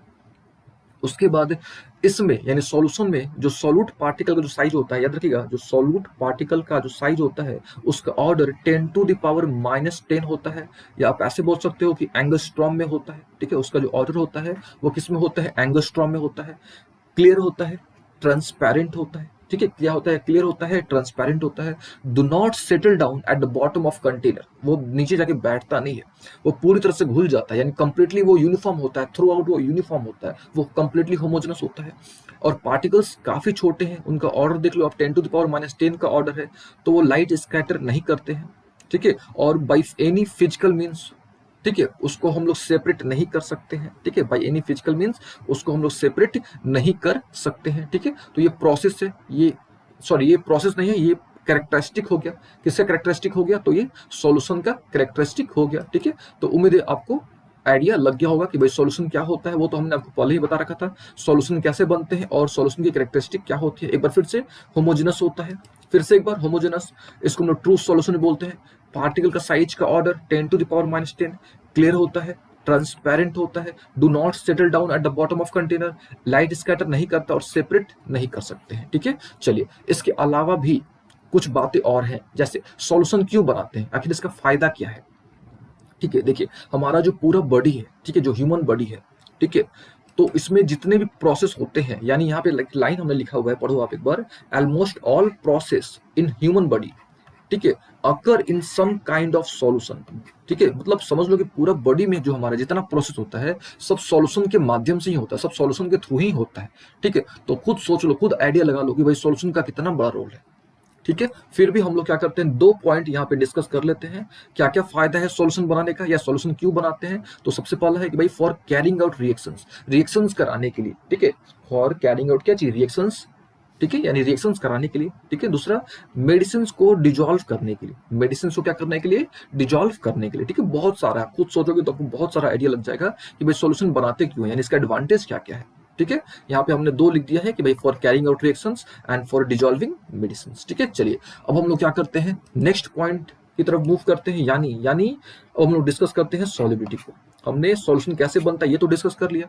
अब हम क्या डिस्कस करना है, सॉल्युबिलिटी। उसके बाद क्या डिस्कस करना है कि भाई क्या क्या फैक्टर्स हैं जो उसको प्रभावित करते हैं। उसके बाद हमको डिस्कस करना है हेनरी लॉ। ठीक है, तो चलिए क्या करते हैं, सॉल्युबिलिटी को डिस्कस करते हैं। ठीक है, और यहाँ तक आपको एक बार देख लेना है, सब समझ लेना है कि भाई कैसे बनता है सॉल्यूशन, सॉल्वेशन क्या होता है। ठीक है, डाइल्यूशन में डाइसोल्यूशन में और आपका रिएक्शन में क्या डिफरेंस है। ठीक है, डाइसोल्यूशन कैसे होता है, होता क्या है। ठीक है, तो ये सब आपको एक बार अच्छे तरीके से देख लेना है। ठीक है, चलिए हमारा टारगेट नंबर 2।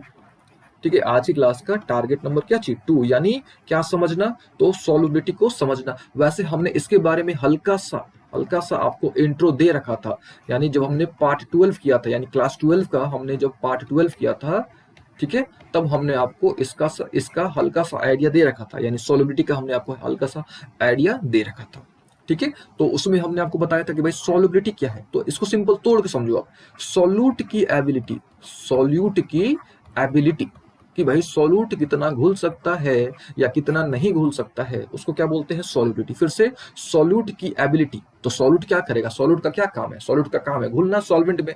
तो सॉल्यूट कितना घुल पा रहा है ना, सॉल्यूट कितना घुल पा रहा है, इसी को हम लोग क्या बोलते हैं, सॉल्युबिलिटी। ठीक है, इसका प्रॉपर डेफिनेशन देख लिया जाए। ठीक है, क्या है भाई, तो solubility refers to the maximum amount of solute expressed in gram that can be dissolved in 100 gram of water at a specific temperature or pressure। यानी 100 ग्राम वाटर में कितना सॉल्यूट, जो कि ग्राम में, ठीक है, कितना ग्राम सॉल्यूट, फिर से 100 ग्राम वाटर में कितना ग्राम सॉल्यूट जो है एक स्पेसिफिक टेम्परेचर पर और एक स्पेसिफिक प्रेशर पर घुल पाता है या घुल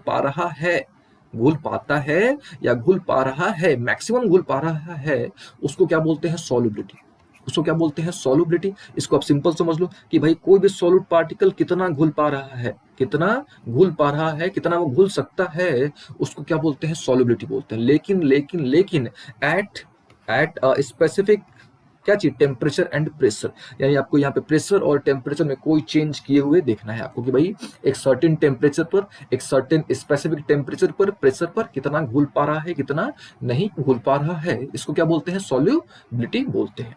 ऑल ओके ना। अच्छा, सॉल्युबिलिटी से रिलेटेड एक दो टर्म है, वो हमने यहाँ पे लिख रखा है, उसको एक बार आप देख लो। ठीक है, एक वर्ड मिल सकता है आपको, बार बार हम लोग यूज करने वाले हैं, सॉल्युबल। तो सॉल्युबल का मतलब जो घुल जाता है, ठीक है, जो घुल जाता है, इसको आप ऐसे समझो, सॉल्यूट प्लस एबल, जो वैसा सॉल्यूट जो घुल जाता है अच्छे तरीके से, किस में, सॉल्वेंट में घुलेगा ना भाई। अच्छा, इनसॉल्युबल जो नहीं घुलता है, ठीक है, इसका डेफिनेशन पढ़ लो। और solute that dissolve in a solvent, जो घुल जा रहा है सॉल्युबल है, और जो नहीं घुल पा रहा है वो क्या है, सॉल्वेंट है। ठीक है, और एक पॉइंट यहाँ पे हम आइडिया बताना चाहेंगे कि भाई हम लोग हर बार जो है वाटर को कंसीडर कर रहे हैं। ठीक है, हर बार जो है वाटर को कंसीडर कर रहे हैं कि क्यों, क्योंकि वाटर जो होता है एक यूनिवर्सल कांस्टेंट होता है। और क्यों होता है इसका भी हमने आपको मतलब बता रखा है। ठीक है, क्योंकि इसका डाइलेक्ट्रिक कांस्टेंट काफी अधिक होता है। ठीक है, कितना होता है, तो 80 होता है। ठीक है, ये सब हमने आपको बता रखा है। ठीक है, अच्छा, तो हमने क्या समझ लिया अभी, सॉल्युबल समझ लिया। ठीक है, सॉल्युबल, और सॉल्युबल यानी क्या चाहिए आपका, जो घुल जा रहा है, इनसॉल्युबल यानी नहीं घुल पा रहा है। ठीक है, ये डायग्राम देखो, आपको अच्छे तरीके से आइडिया लग जाएगा। नीचे वाला जो पोर्शन है ये आपका नहीं घुल पाया है, ठीक है, ये जो है हल्का सा घुल पाया है, ऊपर वाला आपका, ठीक है, आप देखोगे तो आपको आइडिया लग जाएगा, डायग्राम से आपको आइडिया लग जाएगा। ठीक है, चलिए और कुछ बातें, ठीक है, जैसे क्या भाई, जैसे यहाँ पे हमने कुछ सब्सटेंस लिख रखे हैं। ठीक है, और यहाँ पे हमने कंपेयर किया है कि भाई कौन सा सब्सटेंस किस में घुलेगा, किस में नहीं घुलेगा। ठीक है, और इस टेबल का मुख्य उद्देश्य था मेरा ये, ठीक है, कि आपको बताना, ठीक है, क्या बताना, कि जो सॉल्युबिलिटी होता है, ठीक है, इस टेबल का मेरा मुख्य उद्देश्य ये था कि यहाँ पे हमको ये बताना कि भाई जो सॉल्युबिलिटी होता है वो नेचर ऑफ सॉल्वेंट पर डिपेंड करता है। ठीक है, नेचर ऑफ सॉल्वेंट पर क्या करता है, डिपेंड करता है, सॉल्वेंट प्लस सॉल्यूट दोनों, ठीक है, दोनों के नेचर पर क्या करता है, डिपेंड करता है। ठीक है, तो ये बताना मेरा उद्देश्य था। ठीक है, किस पर, जो आपका याद रखेगा, जो सॉल्युबिलिटी होता है वो nature of solute and solvent पर क्या करता है, डिपेंड करता है। ठीक है, आप ऐसे बोल सकते हो कि जो हमारा सॉल्युबिलिटी होता है वो एनटीपी पर डिपेंड करता है, एनटीपी, मेनली एनटीपी पर। इसके अलावा बहुत सारे फैक्टर्स हम लोग डिस्कस करेंगे थोड़ी देर में। ठीक है, लेकिन मेनली जान लो कि भाई एनटीपी पर क्या करता है, डिपेंड करता है। एनटीपी यानी nature of solute and solvent, temperature and pressure. ठीक है, मेनली 3 पर डिपेंड करता है। ठीक है, यहां तक उम्मीद है आपको सारी बातें समझ आ रही होगी।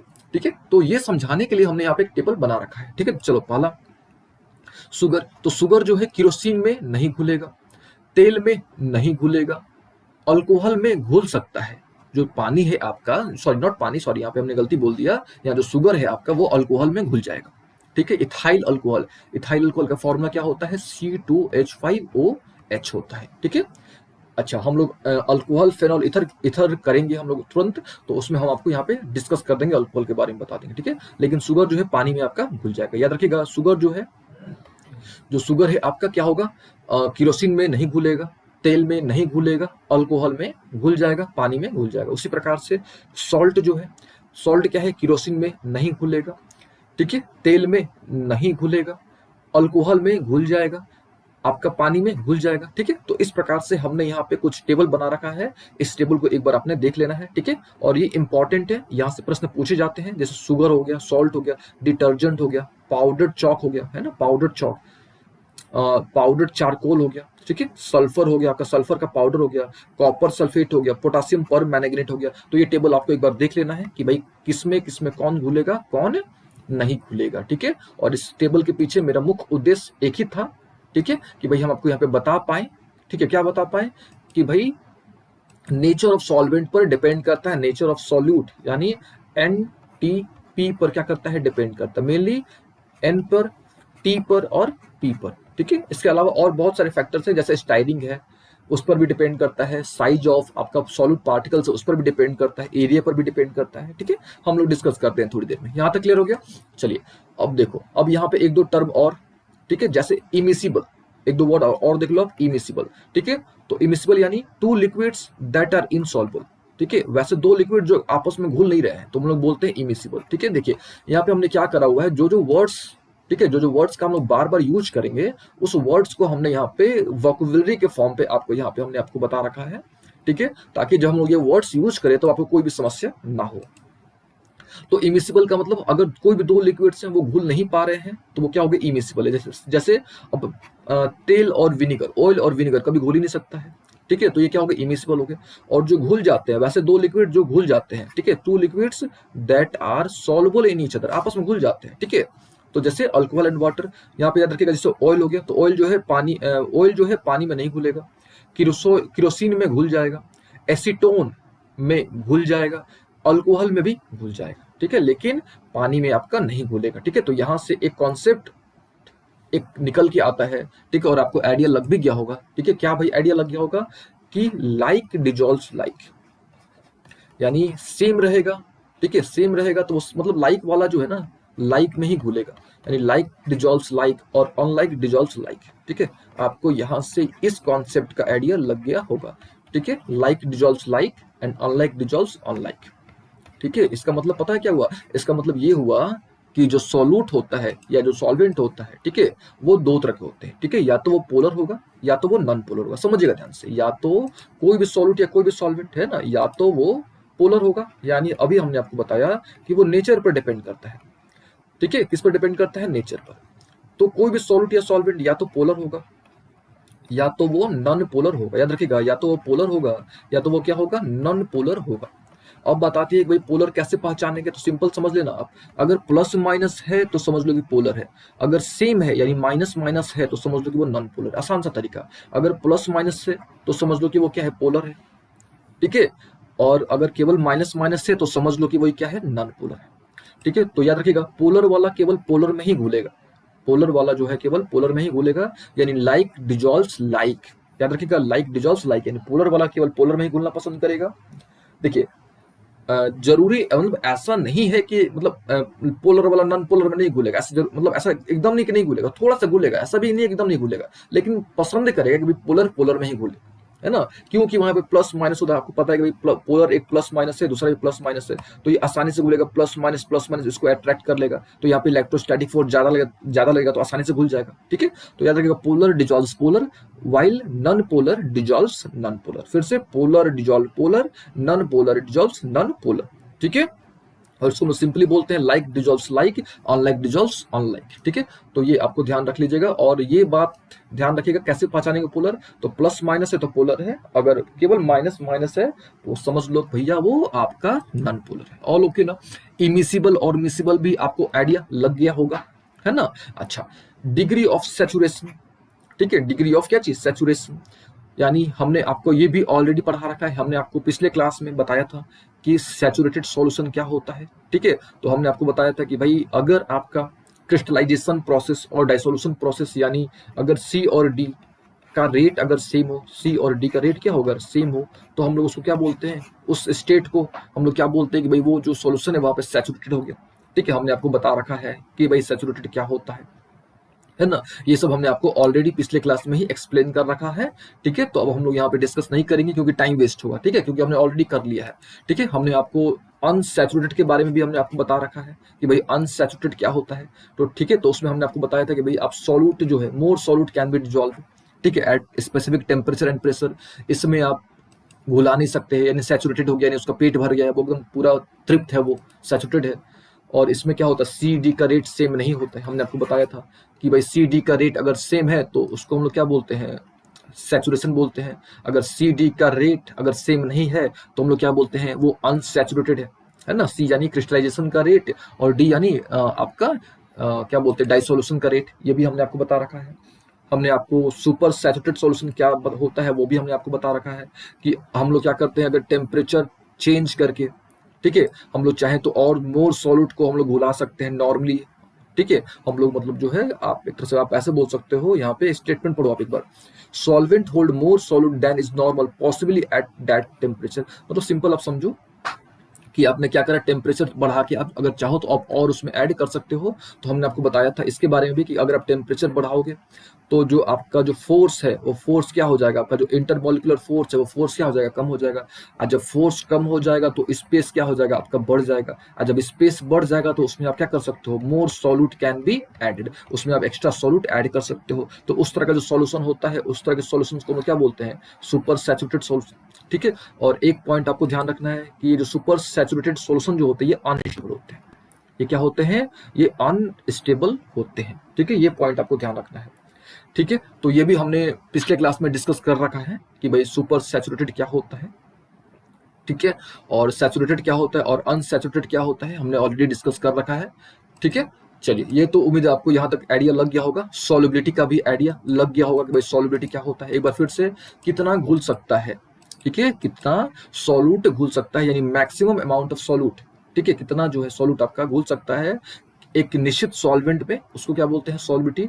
और किस पर डिपेंड करता है मेनली, तो मेनली ये एनटीपी पर डिपेंड करता है, यानी नेचर पर, टेम्परेचर पर और प्रेशर पर मेनली ये डिपेंड करता है। अच्छा, उसके बाद क्या है भाई, नेचर में, यानी पोलर जो है पोलर के साथ घुलना पसंद करेगा, नॉन पोलर जो है वो नॉन पोलर के साथ घुलना पसंद करेगा। ठीक है, आप बता भी सकते हो कि पोलर के साथ क्यों, क्योंकि पोलर के पास सॉल्यूट भी जो वो भी प्लस माइनस के फॉर्म पे है, जो सॉल्वेंट है वो भी प्लस माइनस के फॉर्म पे है। तो ये प्लस वाला माइनस वाले को अट्रैक्ट करेगा, माइनस वाला प्लस वाले को अट्रैक्ट करेगा, तो यहाँ पे फोर्स ऑफ अट्रैक्शन ज्यादा होगा तो आसानी से घुल जाएगा। ठीक है, तो ये लॉजिक होता है यहाँ पे। ठीक है, अब क्या करते हैं, अब डिस्कस करते हैं भाई कि सॉल्युबिलिटी जो होता है वो किन किन फैक्टर्स पर बेस्ड होता है, क्या क्या फैक्टर जो है वो सॉल्युबिलिटी को प्रभावित करते हैं। ठीक है, अब हम लोग इसके बारे में डिस्कस करेंगे। ठीक है, और हमने आपको बताया जैसे कि भाई मेनली एनटीपी पर डिपेंड करता है ना, मेनली जो होता है वो किस पर डिपेंड करता है, आपका एनटीपी पर डिपेंड करता है, नेचर, टेम्परेचर एंड प्रेशर। ठीक है, और ये हमने आपको बता दिया कि भाई लाइक डिजॉल्व्स लाइक, यानी पोलर जो होगा वो पोलर में घुलना पसंद करेगा, नॉन पोलर जो होगा वो नॉन पोलर में घुलना पसंद करेगा। ठीक है, एग्जाम्पल देख लो आप ताकि आपका कॉन्सेप्ट एकदम क्लियर हो जाए। ऑयल जो है, ठीक है, ऑयल जो कि क्या है, नॉन पोलर है। ऑयल जो है, जो कि क्या चीज है, नॉन पोलर है। ठीक है, और वाटर क्या है, आपका पोलर है। वाटर क्या है, आपका पोलर है। ये जो केरोसिन है ये भी क्या है, आपका नॉन पोलर है। यहाँ पर नॉन लिख देते समझ लीजिएगा। ठीक है, और ये भी क्या है, आपका नॉन पोलर है। अल्कोहल भी क्या है आपका, अल्कोहल भी आपका नॉन पोलर है। ठीक है, हम यहाँ पे शॉर्ट में हमने नॉन लिख दिया। ठीक है, नॉन पोलर। अब देखो, तो ऑयल है क्या है आपका, नॉन पोलर। देखो नॉन पोलर है, नॉन पोलर में घुल गया, नॉन पोलर है, नॉन पोलर में घुल गया, नॉन पोलर में घुल गया, लेकिन पोलर में इसमें नहीं घुला। ऑयल जो है पानी में नहीं घुला, क्यों? क्योंकि वो पोलर है। तो याद रखिएगा, पोलर लाइक डिजॉल्व्स लाइक और अनलाइक डिजॉल्व्स अनलाइक। वाटर को देख लो, वाटर जो है क्या है, ये नॉन पोलर है, सॉरी वो गलती कर दिया यहाँ पे हमने। वाटर कौन सा सॉल्वेंट है? तो वाटर पोलर है ना, वाटर के यहाँ पे पोलर है, हमने आपको बता भी रखा है, H प्लस OH माइनस, यानी इसके पास प्लस माइनस है। अच्छा, उसके बाद NaCl क्या है? पोलर है। NaCl क्या है? पोलर है। ये क्या है आपका? तो ये नॉन पोलर है, ये जो है आपका नॉन पोलर है, ये भी आपका नॉन पोलर है, ये भी क्या है? आपका नॉन पोलर है, ठीक है। लेकिन यहाँ पे देखो, यहाँ पे घुल गया और यहाँ भी घुल गया है, वाटर जो है यहाँ पे घुल गया है। तो ऐसा नहीं है कि एकदम बिल्कुल नहीं घुलेगा, ऐसा भी नहीं है, ठीक है। हम लोग एक्सेप्शन देखेंगे, तुरंत डिस्कस करते हैं। तो फिलहाल आपको याद रख लेना है क्या, कि भाई लाइक डिजॉल्व्स लाइक और अनलाइक डिजॉल्व्स अनलाइक, ठीक है। लेकिन ऐसा एकदम नहीं कि भाई नहीं घुलेगा, घुलेगा, परसेंटेज कम होगा, अमाउंट जो है ना कम घुलेगा, ठीक है। हम लोग कुछ एग्जांपल देखते हैं, जैसे जैसे क्या भाई, तो एग्जांपल देख लो, सॉल्ट है आपका, सॉल्ट है, ठीक है, सॉल्ट है। तो सॉल्ट क्या है आपका? सॉल्ट जो है, नमक जो है वो पोलर है, क्यों? क्योंकि Na+Cl- है, प्लस माइनस है, और वाटर भी पोलर है, तो भाई ज्यादा घुलेगा, ठीक है। वही चीनी कम घुलेगा, क्यों? चीनी क्या है? नॉन पोलर है, ठीक है। और ये क्या है? पोलर है। तो ऐसा थोड़ी कि नहीं घुल रहा है, घुल तो रहा है ना भैया, घुल तो रहा है, ठीक है। अच्छा, देख लो सॉलिबिलिटी कितनी होती है, तो सॉल्ट की सॉलिबिलिटी देखो कितना है, 5.8 मोल पर लीटर है, यानी 1 लीटर में 5.8 मोल घुल जाएगा। जबकि शुगर का देख लो, 3.8 मोल पर लीटर है। तो ऐसा नहीं कि नहीं घुल रहा है, कम घुल रहा है, परसेंटेज जो है उसका कम है काफी, ये बोल सकते हैं, ठीक है। देखो जैसे और एग्जांपल देख लो, आयोडीन जो कि नॉन पोलर है, आयोडीन क्या है? नॉन पोलर है, I2 है ना, आयोडीन जो होता है वो क्या होता है? I2 होता है ना, इन दोनों माइनस माइनस से, ठीक है। तो आयोडीन जो है घुल रहा है किसमें? सॉल्युबल है किसमें? अल्कोहल में, CCl4 में। और अल्कोहल और CCl4 क्या होता है? ये नॉन पोलर होता है। तो भाई आसानी से घुल गया है, नॉन पोलर में बेहतरीन तरीके से घुल गया है। लेकिन पानी में भी घुल रहा है, लेकिन कम घुल रहा है। आयोडीन जो है पानी में घुलता है लेकिन कम घुलता है। यहाँ पे हमने जो आपको एग्जाम्पल लिया है, काफी बेसिक एग्जाम्पल लिया है, जैसे आपको समझ आएगा, फील आएगा, ठीक है। तो आयोडीन जो है अल्कोहल में घुलेगा, CCl4 में घुलेगा, ज्यादा घुलेगा, क्योंकि भाई दोनों नॉन पोलर है, दोनों का भाई नेचर सेम है। तो ऐसा नहीं है कि वाटर में नहीं घुलेगा, घुल रहा है लेकिन कम घुल रहा है, ठीक है। अच्छा, यहाँ तक उम्मीद क्लियर हो गया। अच्छा, एक पॉइंट और, अभी तक हमने बार बार आपको बोला कि भाई वाटर जो है, ठीक है, जो वाटर है आप एक बेस्ट पोलर सॉल्वेंट है। हम लोग जब भी यूनिवर्सल सॉल्वेंट की बात करते हैं, हम लोग वाटर वाटर लेते हैं, ठीक है। लेकिन वाटर के अलावा भी, वाटर तो है, वाटर है, सही बात है एकदम, वाटर है, बेस्ट पोलर सॉल्वेंट है, डाइलेक्ट्रिक कांस्टेंट ज्यादा है, सब ठीक है। इसके बावजूद, इसके अलावा भी बहुत सारे, ठीक है, इसके अलावा भी बहुत सारे वैसे गुड सॉल्वेंट्स हैं। जैसे आपको याद रख लेना है कौन कौन से भैया, तो लिक्विड एमोनिया, NH3 का मतलब होता है ammonia, liquid hydrogen sulphide, liquid sulphur dioxide are also good solvent. याद रखिएगा, लिक्विड एमोनिया, H2S यानी hydrogen sulphide, SO2 are also good solvent, ठीक है। वाटर तो है ही, लेकिन वाटर के साथ ये भी जो है आपके गुड सॉल्वेंट के कैटेगरी में आते हैं, है ना। तो उम्मीद है आपको ये आइडिया लग गया होगा, ठीक है। ये पॉइंट्स आप जरूर ध्यान में रखिएगा।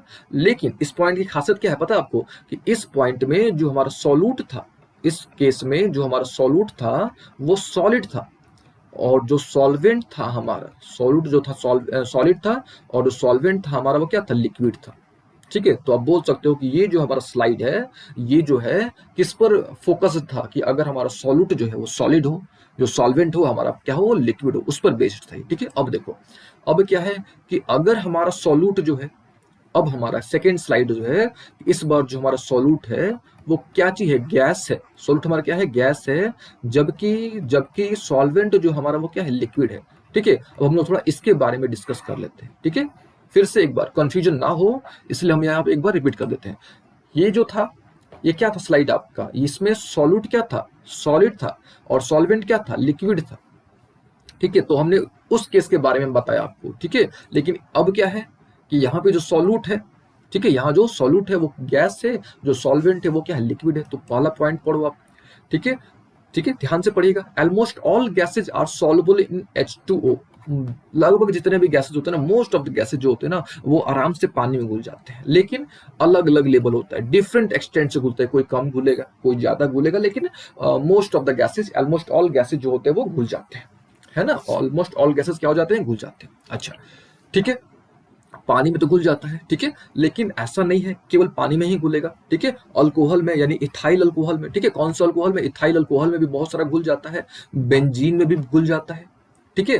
तो आप ये भी बोल सकते हो कि जो अल्कोहल है और बेंजीन जो है, ठीक है, अल्कोहल और बेंजीन जो है ये क्या है, बेहतर सॉल्वेंट है, लेकिन किसके लिए, only for gases, only for gases. और ये जो है आपका लिक्विड एमोनिया H2S और SO2 ये बेहतर सॉल्वेंट है, ठीक है, लेकिन किस किस तरह के सॉल्यूट के लिए, तो ये सॉलिड सॉल्यूट के लिए, किस किस तरह के सॉल्यूट के लिए, तो सॉलिड सॉल्यूट के लिए। तो यहां से भी प्रश्न पूछे जा सकते हैं, ठीक है, कि भाई लिक्विड एमोनिया H2S SO2 तो ठीक है सॉल्वेंट है, लेकिन किस तरह के सॉल्यूट के लिए, तो आपको बताना है कि भाई सॉलिड सॉलिड सॉल्यूट के लिए। लेकिन जो आपके अल्कोहल है यानी इथाइल अल्कोहल है यानी इथेनॉल जिसको हम बोलते हैं, बेंजीन है, ये भी बेहतर आपके सॉल्वेंट है, लेकिन किस तरह के सॉल्यूट के लिए, तो गैसियस सॉल्यूट के लिए, ठीक है। अच्छा, उसके उसके बाद क्या भाई, तो यहाँ पे देखो H2O2 and N2 hydrogen, oxygen और नाइट्रोजन ये पानी में घुलते हैं। जैसे हमने यहाँ पे आपको बताया कि भाई मोस्ट ऑफ द गैसेज, जितने भी गैसेज होते हैं ना सब पानी में घुल जाते हैं। तो मोस्ट ऑफ द गैसेस में हम लोग क्या लेते हैं, यूजुअली हमारे पास कौन सा गैस है, हाइड्रोजन, ऑक्सीजन, नाइट्रोजन, यही ना हम लोग नॉर्मली यूज करते हैं, हमारे पास है, आसपास है, ठीक है। तो ये सब जो है पानी में घुल जाते हैं, लेकिन एक सीमा तक, एक लिमिट तक घुल पाते हैं, यानी टू सम एक्सटेंट तक ही घुल पाते हैं। जबकि जबकि CO2 हुआ, HCl हुआ, CO2 यानी कार्बन डाइऑक्साइड, HCl हुआ, हाइड्रोक्लोरिक एसिड, एमोनिया जो है ना ये पानी में ज्यादा घुल जाते हैं। समझिएगा ध्यान से, देखो काफी आसान है, समझिएगा ध्यान से। लेकिन हाइड्रोजन, ऑक्सीजन और जो नाइट्रोजन है ये पानी में घुलता है, लेकिन काफी कम अमाउंट तक घुलता है, मतलब आपको काफी कम घुलेगा। जबकि CO2 यानी कार्बन डाइऑक्साइड, HCl, एमोनिया ये पानी में ज्यादा घुल जाएगा, ठीक है, उसके कंपैरिजन में, ठीक है। तो उम्मीद है आपको ये भी पॉइंट समझ आ गया होगा, ठीक है। अच्छा, अब बात आती है क्या भैया, कि भाई ऐसा क्यों होता है, ठीक है। तो एक ही कारण है कि भाई रिएक्शन के चलते होता है ऐसा, ठीक है। एक ही कारण है कि अगर ज्यादा घुल रहा है यानी रिएक्शन हो रहा है वहां पे, तो रिएक्शन हो रहा है, ठीक है, यानी ज्यादा घुल रहा है, सिंपल सी बात है, ठीक है। अच्छा, और लोग के ना यहाँ तक, ठीक है। तो याद रखिएगा क्या क्या यहाँ पे, ये बहुत इंपॉर्टेंट पॉइंट्स है, 2 पॉइंट, कि हाइड्रोजन ऑक्सीजन, ये वाला जो पॉइंट है ये इंपॉर्टेंट है, कि हाइड्रोजन, ऑक्सीजन, नाइट्रोजन जो है पानी में घुलता है, लेकिन कुछ एक्सटेंट तक घुलता है, जबकि CO2, HCl, NH3 ये पानी में ज्यादा घुलता है, ठीक है। अच्छा, ये पॉइंट देखो थोड़ा, ये भी इंपॉर्टेंट है, ठीक है। ऑक्सीजन, नाइट्रोजन, CO2 ये जो है अल्कोहल में ज्यादा घुलता है, अल्कोहल में ज्यादा घुलता है देन इन वाटर, पानी में घुलता है लेकिन कम घुलता है, तो लेकिन अल्कोहल में ज्यादा घुलता है, ठीक है। तो यहां से आपको ये आइडिया लग गया होगा कि like dissolves like, unlike dissolves like, ठीक है। लेकिन ऐसा नहीं कि बिल्कुल नहीं घुलता है, घुलता है, यानी लाइक जो है वो अनलाइक में घुलता है, लेकिन कम, मतलब थोड़ा कम एक्सटेंट तक घुलता है, लेकिन ऐसा नहीं बोल सकते कि भाई एकदम नहीं घुलता है। और लोग के ना, अच्छा, एक पॉइंट और यहाँ पे देख लो आप, कि जो H2S है यानी हाइड्रोजन सल्फाइड और जो एमोनिया है ये पानी में ज्यादा घुलता है। देखो ये दोनों जो है, ये दोनों ये क्या है आपके नॉन पोलर है, ठीक है। ये जो दोनों है आपके नॉन पोलर है, और ये क्या है, पोलर है। देखो ध्यान से, ये ज्यादा घुल गया, नॉन पोलर किस में ज्यादा घुल गया, पोलर में, जबकि ये जो है आपका इसमें कम घुला, ठीक है। तो ये रूल मतलब 100% सही नहीं है, आप बोल सकते हो कुछ हद तक ये रूल सही है कि भाई लाइक डिजॉल्व्स लाइक और अनलाइक डिजॉल्व्स लाइक, ठीक है। तो उम्मीद है आपको आइडिया लग गया होगा, पहला पॉइंट कि भाई क्या क्या चीजें प्रभावित करती है सॉल्युबिलिटी को, जिसमें से हमने पहला पॉइंट हमने डिस्कस किया, क्या डिस्कस किया, कि भाई आपका एन यानी नेचर, ठीक है। अब हम लोग नेचर तो हमने समझ लिया, और हमने आपको बताया कि भाई एनटीपी है मेनली। तो जब नेचर हो गया तो भैया नेक्स्ट यानी क्या चीज, टेम्परेचर, है ना। चलिए अब देखा जाए कि भाई टेम्परेचर किस प्रकार से प्रभावित करता है ना, जो टेम्परेचर है वो किस प्रकार से प्रभावित करता है, ठीक है। तो जैसे जैसे हमने नेचर के केस में हमने 2 केस देखा, कि एक बार हमने सॉल्यूट जो था हमारा वो क्या था, सॉलिड था, सॉल्यूट जो था हमारा वो क्या था, सॉलिड था, ठीक है। और सॉल्वेंट हमारा क्या था, लिक्विड था, ठीक है। सॉल्यूट हमारा सॉलिड था, सॉल्वेंट क्या था हमारा, लिक्विड था। फिर हमने दूसरा केस बनाया कि भाई इसमें हमारा सॉल्यूट क्या था, गैस था, और सॉल्वेंट हमारा क्या था, लिक्विड था। ठीक उसी प्रकार हम लोग टेम्परेचर में भी 2 केस बनाएंगे, ठीक है। टेम्परेचर में भी हम लोग क्या करेंगे, 2 केस बनाएंगे। एक केस बनाएंगे क्या भाई, S/L यानी सॉलिड इन लिक्विड, दूसरा क्या बनाएंगे, जिल यानी गैस इन लिक्विड। यहाँ भी हम लोग 2 केस डिस्कस करेंगे, लेकिन सबसे पहले क्या डिस्कस किया जाए, सिल यानी solid in liquid, solid in liquid. चलिए पढ़ते हैं, ध्यान से पढ़िए एक बार इसको। Generally the solubility of solid solute in liquid solvent increases with increase in temperature, यानी टेम्परेचर बढ़ाओगे सॉल्युबिलिटी बढ़ जाएगा, ठीक है। टेम्परेचर बढ़ाओगे, देखिए यहाँ पे हम सॉल्युबिलिटी को S से लिख देते हैं, ठीक है। सॉल्युबिलिटी को हम यहाँ पे S से लिख देते हैं ताकि आपको समझ आ जाएगा, ठीक है। फिर नॉर्मली क्या होता है, ठीक है, नॉर्मली किसकी बात करें, सिल की बात करें, सिल यानी सॉलिड इन लिक्विड। सिल में क्या होता है कि भाई टेम्परेचर बढ़ाओगे, टेम्परेचर बढ़ाओगे सॉल्युबिलिटी बढ़ जाएगा, फिर से टेम्परेचर बढ़ाओगे सॉल्युबिलिटी बढ़ जाएगा। यूजुअली ऐसा होता है, यूजुअली, ठीक है। जनरली यहाँ पे देखो शब्द भी लिखा हुआ है जनरली, यूजुअली ऐसा होता है। ठीक है, अब देखो थोड़ा डायग्राम को देखो, फील आएगा आपको। ठीक है, यहाँ देखो, इसको देखो, ये ऊपर की तरफ देखो, थोड़ा हम स्केच यहाँ पे चेंज कर लेते हैं। ठीक है, देखो इसको देखो आप, KNO3 को देखो भागा है ऊपर की तरफ, इसको देखो ऊपर की तरफ भागा, इसको भी देखो ऊपर की तरफ भागा, इसको भी देखो ऊपर की तरफ भागा, कि भाई टेम्परेचर बढ़ गया, तेजी से भागा ऊपर की तरफ, यानी इसका सॉल्युबिलिटी तेजी से बढ़ गया। इसको देखो KCl को देखो, इसको देखो भाई, है कि नहीं, K2Cr2O7 को देखो। ठीक है, NaCl भागा है लेकिन उतना नहीं भागा है ना। इसको देखो भागा, टेम्परेचर बढ़ा सॉल्युबिलिटी बढ़ गया। लेकिन कुछ और हैं, जैसे ये देखो सीरियम सल्फेट, यहाँ पे देखो Se2, यहाँ पे लिख देते हैं आपको समझ आएगा, Ce2SO4 whole thrice, cerium sulphate. इसमें क्या होता है कि अगर आप टेम्परेचर बढ़ाते हो तो इसका भैया डाउन हो जाएगा। क्या हो जाएगा? डाउन हो जाएगा। तो यूजुअली ऐसा होता है, लेकिन हमेशा ऐसा नहीं होता है कि भाई टेम्परेचर बढ़ाओगे तो सॉल्युबिलिटी आपका बढ़ेगा, हमेशा ऐसा नहीं होता है। ठीक है, लेकिन एक बात आती है कि भाई ऐसा क्यों होता है कि अगर आप टेम्परेचर बढ़ाते हो तो सॉल्युबिलिटी क्यों बढ़ जाता है यूजुअली? तो देखो, टेम्परेचर बढ़ाओगे तो फोर्स जो है वो कम हो जाएगा, है ना, और फोर्स कम हो जाएगा तो जो स्पेस है, जो आपका जो इंटरमोलिकुलर स्पेस जो है वो बढ़ जाएगा। और जब स्पेसिंग बढ़ गया तो भैया डालो, कितना डालोगे, यानी सॉल्यूट जो है, यानी सॉल्युबिलिटी जो है ना, यहाँ पे हम शॉर्ट में लिखते हैं सॉल्युबिलिटी जो है वो भी क्या हो जाएगा? बढ़ जाएगा। यूजुअली ऐसा होता है कि भाई टेम्परेचर बढ़ाते हैं हम लोग तो फोर्स बढ़ जाता है, सॉरी टेम्परेचर बढ़ाएंगे तो फोर्स घट जाता है, फोर्स घट गया तो स्पेस बढ़ जाता है, स्पेस यानी इंटरमोलिकुलर स्पेस। और जब स्पेस बढ़ गया तो सॉल्युबिलिटी भी क्या हो गया? बढ़ गया। ठीक है, तो मोस्टली ऐसा होता है। ठीक है, यहाँ पे आप डायग्राम से देखो, आपको बेहतर फील आएगा, बेहतर समझ आएगा। ये डायग्राम को देखोगे ना आप, तो आपको बेहतर फील आ जाएगा कि भाई कैसे हो रहा है, कैसे नहीं हो रहा है। ठीक है, लेकिन हमेशा ऐसा नहीं होता है। ठीक है, यहाँ पे कुछ एग्जाम्पल्स है, जैसे इसका एग्जाम्पल देख लो, सीरियम सल्फेट का आपको यहाँ पे एग्जाम्पल मिल जाएगा। ठीक है, तो देखिए अब बात आती है कि भाई कब बढ़ेगा कब घटेगा। तो आसान सा तरीका है, याद रखिएगा। ठीक है, याद रखिएगा क्या भाई, कि अगर आपका, ठीक है, अगर आपका जो एक्सोथर्मिक है, अगर रिएक्शन जो है आपका एक्सोथर्मिक है, ठीक है, क्या है भैया आपका एक्सोथर्मिक है, तब जो है आपका सॉल्युबिलिटी घटेगा। अगर एक्सोथर्मिक है तो सॉल्युबिलिटी घटेगा।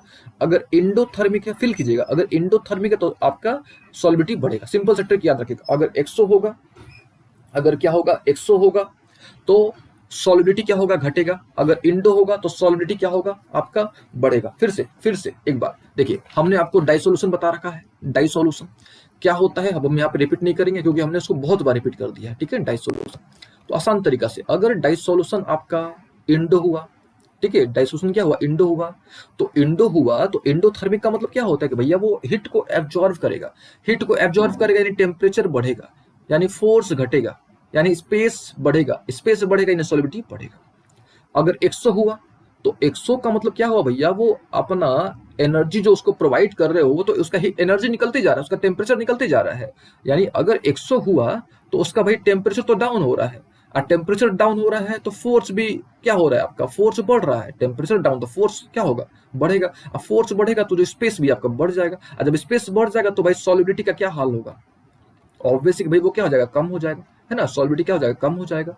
ठीक है, तो याद रखिएगा टेम्परेचर का क्या इफेक्ट होता है, तो यूजुअली बढ़ता है, यूजुअली क्या होता है? बढ़ता है।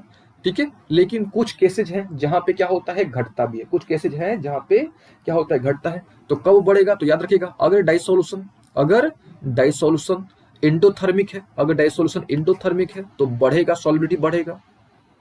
ठीक है, तो समझ लो इंडो है तो टेम्परेचर बढ़ेगा, फोर्स घटेगा, स्पेस बढ़ेगा, सॉल्युबिलिटी घटेगा। अगर एक्सो है, तो टेम्परेचर घटेगा, फोर्स बढ़ेगा, स्पेस बढ़ेगा। ठीक है, सॉरी स्पेस बढ़ेगा नहीं ना, स्पेस तो और क्या होगा? घट जाएगा ना। यहाँ पे जो है स्पेस तो आपका घट जाएगा ना, यहाँ पे स्पेस क्या होगा? घट जाएगा, क्योंकि जब फोर्स बढ़ेगा, जब इंटरमोलिकुलर फोर्स बढ़ जाएगा तो स्पेस तो और कम हो जाएगा ना। स्पेस क्या होगा? घट जाएगा, तो सॉल्युबिलिटी भी क्या हो जाएगी? घट जाएगी। ठीक है, तो उम्मीद है आपको टेम्परेचर का आइडिया लग गया होगा। ठीक है, कुछ एग्जांपल से फील करते हैं, समझने की कोशिश करते हैं। जैसे देखो, ठीक है, क्या भाई, तो जैसे हमारे पास मान लो कि सॉल्ट है, मान लो हमारे पास क्या चीज? सॉल्ट है। तो ये ठंडे पानी में जल्दी नहीं घुलेगा, थोड़ा समय लेगा। वही गर्म पानी में घुला के देखो, फटाफट घुलेगा। गर्म पानी में घुलाओगे तो फटाफट घुल जाएगा। चीनी की बात करो, थोड़ा ठंडे पानी में थोड़ा समय लेगा, गर्म पानी में फटाफट घुल जाएगा। पोटासियम नाइट्रेट की बात करो, थोड़ा ठंडे पानी में समय लेगा, गर्म पानी में फटाफट घुल जाएगा। ठीक है, यहाँ पे थोड़ा सा डायग्राम भी देख लो आप थोड़ा। पोटासियम नाइट्रेट कहाँ हो भाई पोटासियम नाइट्रेट? तो भाई देखो पोटासियम नाइट्रेट यहाँ पे, ये छक्का मार रहा है यहाँ पे, देखो ये वाला पोटासियम नाइट्रेट है, कितना तेजी से भागा, ये देखो टेम्परेचर बढ़ा, ये कितना तेजी से भागा, कौन? Potassium nitrate. ठीक है, तो उम्मीद है आपको इसका आइडिया लग गया होगा। ठीक है, तो थोड़ा समराइज कर लिया जाए। ठीक है, पहला केस, टेम्परेचर बढ़ा, सॉल्युबिलिटी बढ़ गया। ठीक है, क्यों, कब? तो बताना है आपको कि अगर आपका एंडोथर्मिक होगा तब। एग्जाम्पल लिख लेना, NNO3, KNO3, NaCl, KCl। Example आप ग्राफ देख लो, ग्राफ से आपको बेहतर फील आएगा, आइडिया लग जाएगा, है ना। ये ग्राफ हम यहाँ पे थोड़ा फ्रेश कर देते हैं ताकि आपको यहाँ पे स्पेस मिल जाए। ये देखो, आप ग्राफ से देखोगे तो आपको बेहतर फील आ जाएगा। अच्छा, उसके बाद क्या है भैया, कुछ और है कि भाई टेम्परेचर बढ़ाने पर, ठीक है, टेम्परेचर बढ़ाने पर सॉल्युबिलिटी घटेगी। एग्जाम्पल देख लेना, Ce2SO4 होल थ्रेस यहाँ पे हमने छोड़ दिया है। सेरियम सल्फेट, यहाँ पे देखो डायग्राम, देखो डायग्राम में बेहतर फील आएगा आपको। ये देखो भैया, ये देखो सेरियम सल्फेट, ये नीचे की तरफ भागा है, यहाँ से जो है ना एकदम नीचे की तरफ भागना शुरू कर दिया है। ठीक है, सेरियम सल्फेट, तो इसमें क्या हो रहा है, बढ़ाने पर घट रहा है, बढ़ाने पर क्या हो रहा है, घट रहा है। ठीक है, और बहुत सारे हैं, लिथियम कार्बोनेट है, सोडियम कार्बोनेट हाइड्रेट है। क्यों? क्योंकि एक्सोथर्मिक है। आप टेम्परेचर बढ़ा रहे हो, टेम्परेचर निकलते जा रहा है, तो निकलते जा रहा है तो क्या होगा, ठीक है, जब टेम्परेचर ही टेम्परेचर ही नहीं बढ़ रहा है तो फोर्स तो और घटेगा ना, फोर्स घटेगा, और फोर्स घटेगा तो स्पेस भी घट जाएगा, स्पेस घटेगा तो कोई कैसे घुल पाएगा कोई चीज। अच्छा, ये भी होता है कि भाई चेंज नहीं होता, बहुत सारे होते हैं चेंज नहीं होते हैं, तो उसमें क्या होता है भाई कि वो एक फॉर्म से दूसरे फॉर्म पे कन्वर्ट हो जाता है। ठीक है, ये भी ऐसा होता है कि बहुत सारे वैसे सॉल्यूट होते हैं, ठीक है, बहुत सारे वैसे क्या होते हैं, सॉल्यूट होते हैं जिन पर टेम्परेचर कोई असर नहीं पड़ता है। ठीक है, वो क्या होता है, एक फॉर्म से दूसरे फॉर्म पे वो क्या हो जाते हैं, कन्वर्ट हो जाते हैं। जैसे रोम्बिक सल्फर है, वो मोनोक्लिनिक में कन्वर्ट हो जाएगा। ठीक है, तो तीन तरह केस मिलते हैं यहाँ पे। और उन्होंने किसकी बात की, हमने सिल की बात किया, सिल यानी सॉलिड इन लिक्विड के बारे में हमने डिस्कस किया। चलिए, उम्मीद है आपको आइडिया लग गया होगा। अब क्या भाई, तो जिल यानी गैस इन लिक्विड, है ना। जिल यानी क्या चीज, गैस इन लिक्विड। अब थोड़ा जिल के बारे में बात कर ले जाए, यानी अब हमारा सॉल्यूट क्या है, अब हमारा जो सॉल्यूट है वो गैसियस फॉर्म पे है। ठीक है ना, अब हमारा जो सॉल्यूट है वो किस फॉर्म पे, गैसेस फॉर्म पे है। और हमारा जो सॉल्वेंट है, ठीक है, जो हमारा क्या चीज सॉल्वेंट है, वो किस फॉर्म पे है भैया हमारा, तो वो लिक्विड फॉर्म पे है, यानी जिल। ठीक है, इससे पहले क्या था, सिल सीख लिया, अब जिल पे आते हैं, सिल जिल। चलिए, पहले सिल फिर जिल। अब देखिए इसमें क्या है भाई, जस्ट उसके उल्टा है, जस्ट उसके उल्टा है, यानी the opposite is true of gases, the opposite is true of क्या चीज, गैसेज, मतलब जस्ट उसके उल्टा है। अब डायग्राम देखो, आपको डायग्राम में बेहतर फील आएगा। ठीक है, तो यहाँ पे देखो डायग्राम कि भाई टेम्परेचर तो बढ़ा, है ना, टेम्परेचर तो बढ़ा, लेकिन सॉलिबिलिटी घट के देखो भाई, घट रहा है, नीचे की तरफ आ रहा है, नीचे की तरफ आ रहा है, नीचे की तरफ आ रहा है, यानी तेजी से छक्का मार रहा है, छक्का नहीं मारा इस बार, आउट हो गया ये जो है ना, इस बार क्या हो गया, वो आउट हो गया, इस बार छक्का नहीं मारा वो। ठीक है, फास्ट बॉलिंग हुआ, वो आउट हो गया, तेजी से बढ़ा, टेम्परेचर बढ़ाया गया, तो देख रहे हो ना क्या हो रहा है, आपका गैस की सॉल्बिलिटी घट रही है। यहाँ पे हमने एग्जांपल लिया है CO का, यानी कार्बन मोनोऑक्साइड का, O2 का यानी ऑक्सीजन का, मीथेन का हमने यहाँ पे एग्जांपल लिया हुआ है। तो याद रखिएगा, सिंपल सा ट्रिक है क्या, कि भाई टेम्परेचर बढ़ाओगे तो सॉल्बिलिटी घट जाएगा। ठीक है, फिर से टेम्परेचर बढ़ाओगे सॉल्बिलिटी घट जाएगा, लेकिन किस में घट जाएगा, तो गिल में घट जाएगा। यानी गिल में क्या होता है, टेम्परेचर बढ़ाओगे सॉल्बिलिटी घट जाएगा। ठीक है, तो उम्मीद है आपको आइडिया लग गया होगा। ठीक है, अब देखो थोड़ा और कुछ स्टेटमेंट्स यहाँ पे हमने लिख रखे हैं, थोड़ा इसको भी पढ़ लो आप एक बार। ठीक है, तो यहाँ पे हम साइड में लिख देते हैं कि भाई टेम्परेचर बढ़ाओगे सॉल्बिलिटी घट जाएगा। ठीक है, सॉल्बिलिटी घट जाएगा। ठीक है, चलिए थोड़ा सा स्टेटमेंट पढ़ लेते हैं, क्या है भाई, तो higher temperature drives gases out of the solution. भैया क्यों होता है ऐसा, पहले समझ लेते हैं थोड़ा। ठीक है, गैस जो है ना, ये जो बेचारे गैसेज हैं, ठीक है, इनके बीच का जो फोर्स होता है वो तो बेचारा ऑटोमेटिकली डाउन होता है। आपने पढ़ा होगा नीचे क्लासेस में, अगर नहीं पढ़ा होगा तो हमने फर्स्ट क्लास में आपको बता रखा है, आप जरूर देख लीजिएगा एक बार, ताकि आपको बेहतर फील आएगा, आइडिया हो जाएगा। गैसेज जो होता है भैया, इसके बीच में जो इंटरमॉलिक्यूलर फोर्स होता है वो तो ऑटोमेटिकली कम होता है, स्पेस तो बहुत ज्यादा होता है कि नहीं। अब आप क्या कर रहे हो बेचारे पे, तो एक तो और, अब तो ऑलरेडी एक परेशान है, आप उस पर और टेम्परेचर प्रोवाइड कर रहे हो। अब टेम्परेचर प्रोवाइड अगर आप कर रहे हो, ठीक है, अगर आप क्या कर रहे हो यहाँ पे, अब और आप टेम्परेचर प्रोवाइड कर रहे हो, तब क्या होगा, फोर्स और ना घट जाएगा भैया, फोर्स और घट जाएगा, यानी स्पेस और बढ़ जाएगा। अब भैया क्या होगा, अभी आप टेम्परेचर बढ़ाओगे तो भाई पूरा भाग जाएगा, उसका स्पेस खत्म ही हो जाएगा। ठीक है, स्पेस खत्म ही हो जाएगा। और जब स्पेस ही नहीं रहेगा तो भाई कहाँ पे आप डालोगे, वहां पे आप कुछ भी डालना होगा तो कहाँ डालोगे आप? फिर से एक बार, होता क्या है गैस में, गैस में ऑटोमेटिकली हमको पता है कि भाई इंटरमोलिकुलर फोर्स एकदम ना के बराबर होता है, स्पेस भयंकर होता है। तो टेम्परेचर आपने क्या किया, बढ़ाया, अपने टेम्परेचर इंक्रीज किया, टेम्परेचर इंक्रीज किया भैया तो फोर्स और कम हो गया, पहले से कम था ही और कम हो गया, है कि नहीं, फोर्स और कम हो गया। अच्छा, तो आपका जो स्पेस है ना, जो क्या है स्पेस से और बढ़ गया, ठीक है, जो स्पेस से आपका वो क्या हो गया, और बढ़ गया, है ना। आई थिंक यहाँ पे आपको ये आइडिया लग गया होगा कि भाई आपका जो गैस में, ठीक है, गैस में टेम्परेचर अगर आप बढ़ाते हो तो सॉलिबिलिटी घट जाएगा। आप सिंपल सा ये ट्रिक याद रखो, टेम्परेचर बढ़ाओगे सॉलिबिलिटी घट जाएगा, सिंपल सा ट्रिक है। चलिए अब कुछ यहाँ पे स्टेटमेंट वो पढ़ लो थोड़ा। कार्बोनेटेड सॉफ्ट ड्रिंक्स, यानी जो सॉफ्ट ड्रिंक होते हैं, हम लोग सॉफ्ट ड्रिंक के बारे में डिटेल में बात करेंगे। सॉफ्ट ड्रिंक के बारे में हम आपको कंप्लीट बताएंगे भाई सॉफ्ट ड्रिंक कैसे बनते हैं, क्या क्या कितने तरह का होता है, हम लोग कंप्लीट सॉफ्ट ड्रिंक के बारे में भी आपको बताएंगे, लेकिन थोड़ी देर में, ठीक है। Carbonated soft drinks are more bubbly, ठीक है, इनमें ज्यादा बबल निकलता है कब, जब उसको हम लोग रेफ्रिजरेटर में रखते हैं। अब आप गर्म सॉफ्ट ड्रिंक पियोगे तो मजा नहीं आएगा, है ना, अजीब लगता है, ठीक है, लेकिन उसको ठंडे में जब रेफ्रिजरेटर में रख के पियोगे तो आपको अच्छा लगेगा, फील आएगा। क्यों? क्योंकि जो होते हैं आपके मोर बबली हो जाते हैं, ठीक है। अच्छा, जो गर्म पानी होता है, अगर गर्मियों के दिनों में क्या होता है, वार्म जो लेक होता है, यानी जो गर्म समुद्र जो होते हैं उसमें ऑक्सीजन क्या होता है, कम घुलता है ना, जबकि ठंडे पानी में ऑक्सीजन ज्यादा घुलता है। यहाँ पे देखो आपको फील आएगा, यहाँ पे देखो आप, यहाँ देखो ये वाला डायग्राम को देखो आप थोड़ा, यहाँ पे देखो कि टेम्परेचर बढ़ा है, टेम्परेचर बढ़ा है तो ऑक्सीजन का देखो कितना तेजी से घटा है, नीचे की तरफ आया है कि नहीं, नीचे की तरफ शार्प कर्व आया है, लेकिन डिक्रीजिंग कर्व है, ठीक है। तो उम्मीद है आपको आइडिया लग गया होगा। टेम्परेचर, फिर से एक बार, टेम्परेचर बढ़ाएंगे सॉलिडिटी घट जाएगा, लेकिन किसमें, किसमें भैया, तो गिल में, गिल यानी गैसेज इन लिक्विड में। क्यों होता है उसका भी हमने आंसर दे दिया।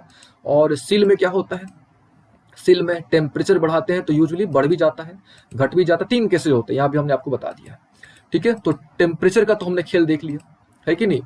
एक फैक्टर, आई थिंक हमने 2 फैक्टर डिस्कस कर लिया ना, एक हमने क्या डिस्कस किया, एक हमने नेचर डिस्कस किया कि भाई नेचर पर किस प्रकार से प्रभावित करता है, और फिर हमने देखा कि भाई टेम्परेचर पर किस प्रकार से प्रभावित करता है ना। अब थर्ड पॉइंट देखा जाए, थर्ड यानी क्या चीज भाई, मॉलिक्यूलर साइज, यानी जो आपका सॉलिबिलिटी होता है ये मॉलिक्यूलर साइज पर भी डिपेंड करता है। समझिएगा ध्यान से, जो सॉलिबिलिटी होता है ये मॉलिक्यूलर साइज पर भी क्या करता है, डिपेंड करता है, ठीक है। ये आप सिंपली आइडिया आपको लग जाएगा, देखो ध्यान से। Larger the molecules of solute, अगर सॉल्यूट का साइज बड़ा है, ठीक है, तो larger is the molecular weight and their size. Obvious है कि अगर साइज जो सॉल्यूट है उसका जो साइज अगर वो ज्यादा है, सॉल्यूट का साइज क्या है, ज्यादा है, तो ऑब्वियस है कि उसका मॉलिक्यूलर वेट क्या होगा, ज्यादा होगा, ठीक है। तो इट इज मोर डिफिकल्ट, ठीक है, सॉल्वेंट मॉलिक्यूल जो है उसको जो घुलाना है थोड़ा मुश्किल हो जाएगा, ठीक है। उसको जो घुलाना है, इसको सिंपल समझो, मान लो एक नमक का बड़ा सा टुकड़ा लेते हो, बड़ा सा टुकड़ा लेते हो, उसको आप डाल देते हो, वो जल्दी नहीं घुलेगा, जबकि पाउडर वाला जल्दी से घुल जाएगा। जैसे ये देखो, ये जल्दी नहीं घुलेगा, ठीक है, ये थोड़ा जल्दी घुल जाएगा और ये और तेज से घुलेगा, ठीक है। तो साइज पर भी डिपेंड करता है, ठीक है, किस पर डिपेंड करता है, साइज पर भी डिपेंड करता है, ठीक है। ये पढ़ो, if all of the above mention factor are all excluded, a general rule can be found that larger particle are less soluble. एकदम मस्त तरीका है ये। पार्टिकल बड़ा, ठीक है, अगर पार्टिकल का साइज बड़ा, सॉल्युबिलिटी कम, एक लाइन में, पार्टिकल का साइज बड़ा, सॉल्युबिलिटी कम, मस्त तरीका एकदम सिंपल समझने का।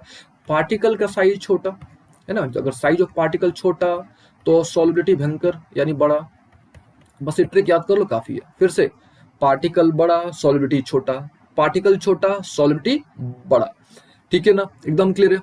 अच्छा, एक पॉइंट और यहाँ पे उसको भी हम लोग थोड़ा पढ़ लेते हैं, ठीक है।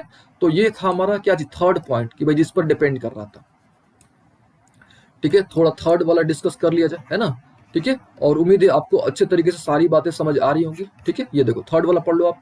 If the pressure and the temperature are same, ठीक है, then two out of same polarity one is the smaller particle is usually more soluble. अब बोल रहा है क्या कि भाई आपके पास दो इंसान है, सॉरी दो इंसान नहीं है, दो सॉल्यूट पार्टिकल्स हैं, दोनों का सेम क्या है, दोनों को सेम टेम्परेचर पर और सेम प्रेशर पर रख के घुलाने की कोशिश की गई है। तो जो छोटा वाला होगा ना, मतलब सिंपल समझ लो आप, छोटा जल्दी घुलेगा, बड़ा नहीं भूलेगा, सिंपल सा ट्रिक है, ठीक है। चलिए, उम्मीद है आपको मॉलिक्यूलर साइज पर किस प्रकार से प्रभावित होता है वो आपको आइडिया लग गया होगा, ठीक है। ये देख लो एग्जांपल, वाटर है, अब वाटर में घुलाना है किसको, रिफाइंड सॉल्ट को घुलाना है, वाटर में किसको घुलाना है, रिफाइंड सॉल्ट को, तो आसानी से घुल जाएगा। ये रॉक सॉल्ट यानी भाई सॉलिड फॉर्म पे है, ये ऐसे समझो, ये जो है पाउडर फॉर्म पे है, ये जो है आपका, ये भैया है पाउडर फॉर्म पे, और ये किस फॉर्म पे, ये सॉलिड फॉर्म पे, एकदम क्रिस्टल फॉर्म पे। सॉलिड अच्छा नहीं लग रहा है, यहाँ पे क्रिस्टल फॉर्म लिख दो। ये जो है आपका क्रिस्टल फॉर्म पे है, तो ये समय लेगा, ये जल्दी घुल जाएगा, ठीक है। वाटर का वही हाल है, वाटर में देखो इसको घुलाओगे आसानी से घुल जाएगा, क्रिस्टल के फॉर्म पे घुलाओगे थोड़ा समय लेगा, ठीक है। तो याद रखिएगा, पार्टिकल के साइज पर यानी सॉल्यूट के साइज पर भी क्या करता है, डिपेंड करता है। अच्छा, चौथा भैया, चौथा क्या है, स्टायरिंग, यानी आप उसको घुला रहे हो, ठीक है, वो तो घुल रहा है लेकिन आप उसको जबरदस्ती घुला रहे हो, आप चम्मच से या आप उसको घुला भी रहे हो, ठीक है, उसको क्या बोलते हैं, स्टायरिंग। तो स्टायरिंग पर भी डिपेंड करता है, ठीक है। अब कैसे करता है, तो ऑब्वियस है कि भाई स्टायरिंग क्या, अगर आप चम्मच लेके उसको घुलाते हो सॉल्यूशन को, ठीक है, तो स्पीड क्या हो जाएगा, और डाइसोल्यूशन जो है और तेजी से होगा, है ना। डाइसोल्यूशन क्या होगा, तेजी से होगा, और जब डाइसोल्यूशन तेजी से होगा तो वही ज्यादा घुलेगा, है ना। देखते हो ना हम लोग, जैसे नॉर्मली दवा होता है, तो दवा चाहे हम लोग जब भी मिलाते हैं तो हम लोग उसको ज्यादा घुमाते हैं, उसको स्टायर करते हैं ताकि वो अच्छे तरीके से घुल जाए। तो सिंपल तरीका से याद रखो, आप स्टायरिंग करोगे, अगर स्टायरिंग तेज बढ़ाओगे तो आपका सॉलिबिलिटी भी बढ़ जाएगा। सिंपल सा ट्रिक, इसमें ज्यादा दिमाग नहीं लगाना आपको। सॉलिबिलिटी, स्टायरिंग बढ़ेगा सॉलिबिलिटी बढ़ जाएगा, स्टायरिंग घटेगा, स्टायरिंग घटेगा सॉलिबिलिटी घट जाएगा। सिंपल सा ट्रिक है, ठीक है, ये आपको फील भी आ गया होगा, ठीक है। तो चलिए, हमने 4 फैक्टर्स डिस्कस कर लिए, ठीक है। सबसे पहला नेचर, फिर टेम्परेचर, फिर हमने क्या डिस्कस किया, फिर हमने नेचर, टेम्परेचर, फिर हमने साइज को डिस्कस किया, और अभी हमने स्टायरिंग को भी डिस्कस कर लिया, ठीक है। कुछ एग्जांपल्स देख लो तब आपको ज्यादा फील आएगा, है ना। देखो, स्टायरिंग किया गया है CuSO4 को, ठीक है, तेज घुला, ठीक है, कुछ नहीं किया गया है, उसको ऐसे कैसे रखा गया है, समय ले लिया। KNO3 को स्टायरिंग किया गया है, थोड़ा तेज घुल गया, ठीक है, नॉर्मल सी बात है। घुमाओगे घुलाओगे तो और तेज घुल जाएगा, सिंपल से ट्रिक है, घुलाओगे तेज घुल जाएगा।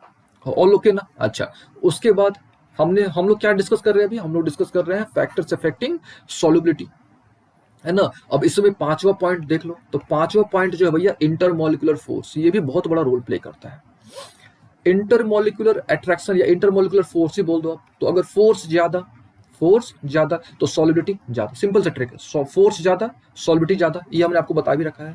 फोर्स कम तो सॉलिबिलिटी कम, क्यों, फोर्स ज्यादा होगा, है ना, जो फोर्स ज्यादा होगा तो स्पेस क्या होगा, कम होगा, स्पेस कम, स्पेस कम तो भाई सॉलिबिलिटी क्या चीज, देखिए यहाँ पे सॉल लिख देते हैं यहाँ पे, और यहाँ पे स्पेस लिख देते ताकि आपको कंफ्यूजन ना हो, ठीक है। तो ये तो हमने ऑलरेडी डिस्कस कर रखा है, ठीक है, एक बार पढ़ लो आप अच्छे तरीके से यहाँ पे कि भाई, stronger the intermolecular attraction between solute and solvent, more likely the solute will dissolve. यानी सिंपल सी बात है, अगर फोर्स ज्यादा होगा, फोर्स क्या होगा, ज्यादा होगा, ठीक है। इसको हम आपको फिर से बताते हैं थोड़ा, वैसे हमने इस पॉइंट को ऑलरेडी डिस्कस कर लिया है लेकिन फिर से यहाँ पे इसको डिस्कस कर लेते हैं। देखो क्या है भैया, फोर्स ज्यादा यानी इंटरमोलिकुलर फोर्स ज्यादा हो गया तो स्पेस जो होगा यानी इंटरमोलिकुलर स्पेस क्या होगा, वो कम हो जाएगा। इसके स्पेस कम हो जाएगा तो सॉलिबिलिटी जो है, ठीक है, सॉलिबिलिटी जो है, अब स्पेस ही नहीं रहेगा तो कहां से घुलेगा, वो भी डाउन हो जाएगा, ठीक है, सिंपल सी बात है, ठीक है। तो याद रखिएगा, ठीक है, क्या आपको याद रख लेना है कि भाई आपका अगर फोर्स ज्यादा होगा, है ना, फोर्स क्या होगा, ज्यादा होगा तो स्पेस क्या होगा, फोर्स ज्यादा तो स्पेस कम हो गया, स्पेस कम तो सॉलिबिलिटी कम हो जाएगा, ठीक है। तो उम्मीद है आपको इसका भी आइडिया लग गया होगा, ठीक है। चलिए, तो यहाँ पे स्टेटमेंट एक बार पढ़ लो आप। अच्छा, एक पॉइंट और, यहाँ पे फोर्स भी डिफरेंट डिफरेंट तरह के होते हैं, तो फोर्स के नेचर पर भी डिपेंड करता है, ठीक है, फोर्स के नेचर पर भी क्या करता है, डिपेंड करता है, ठीक है। तो देखो, इंटरमोलिकुलर फोर्स में हम लोग मेनली डिस्कस कर रहे हैं hydrogen bond, dipole dipole force, और क्या चाहिए, डिस्पर्सन फोर्स, ठीक है। तो ये भी आपको पॉइंट ध्यान में रखना है। चलिए, अब हम लोग क्या करते हैं, नेक्स्ट डिस्कस कर लेते हैं क्या भाई, प्रेशर, ठीक है। अभी तक तो हमने बेसिक चीजें सारी डिस्कस कर ली, है ना, एक दो पॉइंट और है, उसके बाद हम लोग प्रेशर पर आते हैं, ठीक है। देखिए, इसको थोड़ा पढ़ लो एक बार आप। जो ग्लूकोज है, ग्लूकोज में कौन सा बॉन्डिंग है, तो आपका हाइड्रोजन बॉन्डिंग है, ठीक है। ग्लूकोज में देखो, यहाँ पे जो है ना, ये पॉइंट बोलना सही नहीं रहेगा, यहाँ पे आप ऐसे बोलो, यहाँ पे इस केस में आप ऐसे बोलो कि नेचर ऑफ फोर्स, यहाँ पे ये पॉइंट सही रहेगा बोलना, पॉइंट नंबर 5 जो है कि फोर्स पर तो डिपेंड करता ही है, उसके साथ साथ नेचर ऑफ फोर्स भी डिपेंड करता है, ठीक है। नेचर ऑफ फोर्स पे क्या करता है, डिपेंड करता है, ये पॉइंट बोलना बेहतर होगा, नेचर ऑफ फोर्स, ठीक है। स्टेटमेंट एक बार इसको पढ़ लो एक बार फिर से, stronger the intermolecular force of attraction between solute and solvent, यानी फोर्स जितना ज्यादा होगा, ठीक है, फोर्स जितना क्या होगा, ज्यादा होगा, तो more likely the solute will dissolve, ठीक है। लेकिन फोर्स के नेचर पर भी क्या करता है, डिपेंड करता है, ठीक है। और यहाँ पे देख लो ग्लूकोज है, तो ग्लूकोज में कौन सा बॉन्डिंग होता है, हाइड्रोजन बॉन्डिंग होता है, तो ये आसानी से घुलेगा पानी में। साइक्लोहेक्सेन होता है, तो यहाँ पे देखो इसके बीच में कौन सा फोर्स होता है, डिस्पर्सन फोर्स होता है, तो वो पानी में नहीं घुलता है। ठीक है, यहाँ पे देखो एग्जाम्पल में हमने आपको बता रखा है। ठीक है, डायग्राम देखो तो आपको आइडिया लग जाएगा, ये डायग्राम देखो, ये आपको फील आ जाएगा, है ना। तो कहने का मतलब क्या है कि भाई फोर्स पे तो डिपेंड करता ही है। यहाँ पे नेचर ऑफ फोर्स की बात हो रही थी, यहाँ पे हमने जो बताया आपको, ये वाला जो केस था आपका स्टाइलिंग के बाद, यानी 5 नंबर जो पॉइंट था, ये वाला जो था आपका, इसमें हम लोग बोलेंगे भाई नेचर ऑफ फोर्स पे भी डिपेंड करता है। ठीक है, फोर्स पे डिपेंड करता है, ठीक है, लेकिन नेचर ऑफ फोर्स पे डिपेंड करता है, ये यहाँ पे बोलना बेहतर सही होगा। ठीक है, देखो एग्जाम्पल के तौर पे ग्लूकोज है, तो ग्लूकोज पानी में अच्छे से घुल गया, क्यों? क्योंकि इसमें भी हाइड्रोजन बॉन्डिंग है और इसमें भी हाइड्रोजन बॉन्डिंग है। हमने आपको बता रखा है कि जो वाटर होता है अपने साथ, water forms hydrogen bond itself with itself, हमने आपको बता रखा है। अब साइक्लोहेक्सेन है, तो साइक्लोहेक्सेन है जिसके पास डिस्पर्सन फोर्स होता है, लंदन फोर्स जिसको हम लोग बोलते हैं। अब ये पानी में नहीं घुलेगा, अब क्योंकि पानी में कौन सा बॉन्डिंग होता है, हाइड्रोजन बॉन्डिंग होता है। तो नेचर ऑफ फोर्स पर भी डिपेंड करता है, याद रखिएगा, नेचर ऑफ क्या चीज, फोर्स पर भी डिपेंड करता है, ये पॉइंट ध्यान में रखिएगा। ठीक है, ये हमारा क्या था, पॉइंट नंबर 5। ठीक है, पॉइंट नंबर क्या चीज 5। तो पहला क्या था, पहला नेचर, दूसरा टेम्परेचर, फिर नेचर हो गया, टेम्परेचर हो गया, फिर स्टायरिंग हमने डिस्कस किया, है ना, फिर हमने साइज डिस्कस किया, फिर हमने देखा कि भाई नेचर ऑफ फोर्स पर भी डिपेंड करता है। ठीक है, ये देख लो थोड़ा, ये बहुत इंपॉर्टेंट है कि विटामिन सी जो होता है ना, विटामिन सी जो होता है वो पानी में घुलता है। ठीक है, विटामिन सी जो होता है वो किसमें घुलता है, ये देखो विटामिन सी का यहाँ पे स्ट्रक्चर है। ठीक है, और ये विटामिन सी इस प्रकार का होता है। विटामिन सी किसमें घुलता है, तो याद रखिएगा पानी में घुलता है। ठीक है, क्यों? क्योंकि यहाँ पे हाइड्रोजन बॉन्डिंग होता है। विटामिन सी में कौन सा बॉन्डिंग होता है, हाइड्रोजन बॉन्डिंग होता है। जबकि विटामिन ए, ठीक है, ये किसमें घुलता है, तो ये नॉन पोलर कंपाउंड्स में। ठीक है, जैसे फैट, कार्बोहाइड्रेट में घुलता है, क्यों? क्योंकि इसमें जो होता है आपका लंदन फोर्स होता है या डिस्पर्सन फोर्स होता है।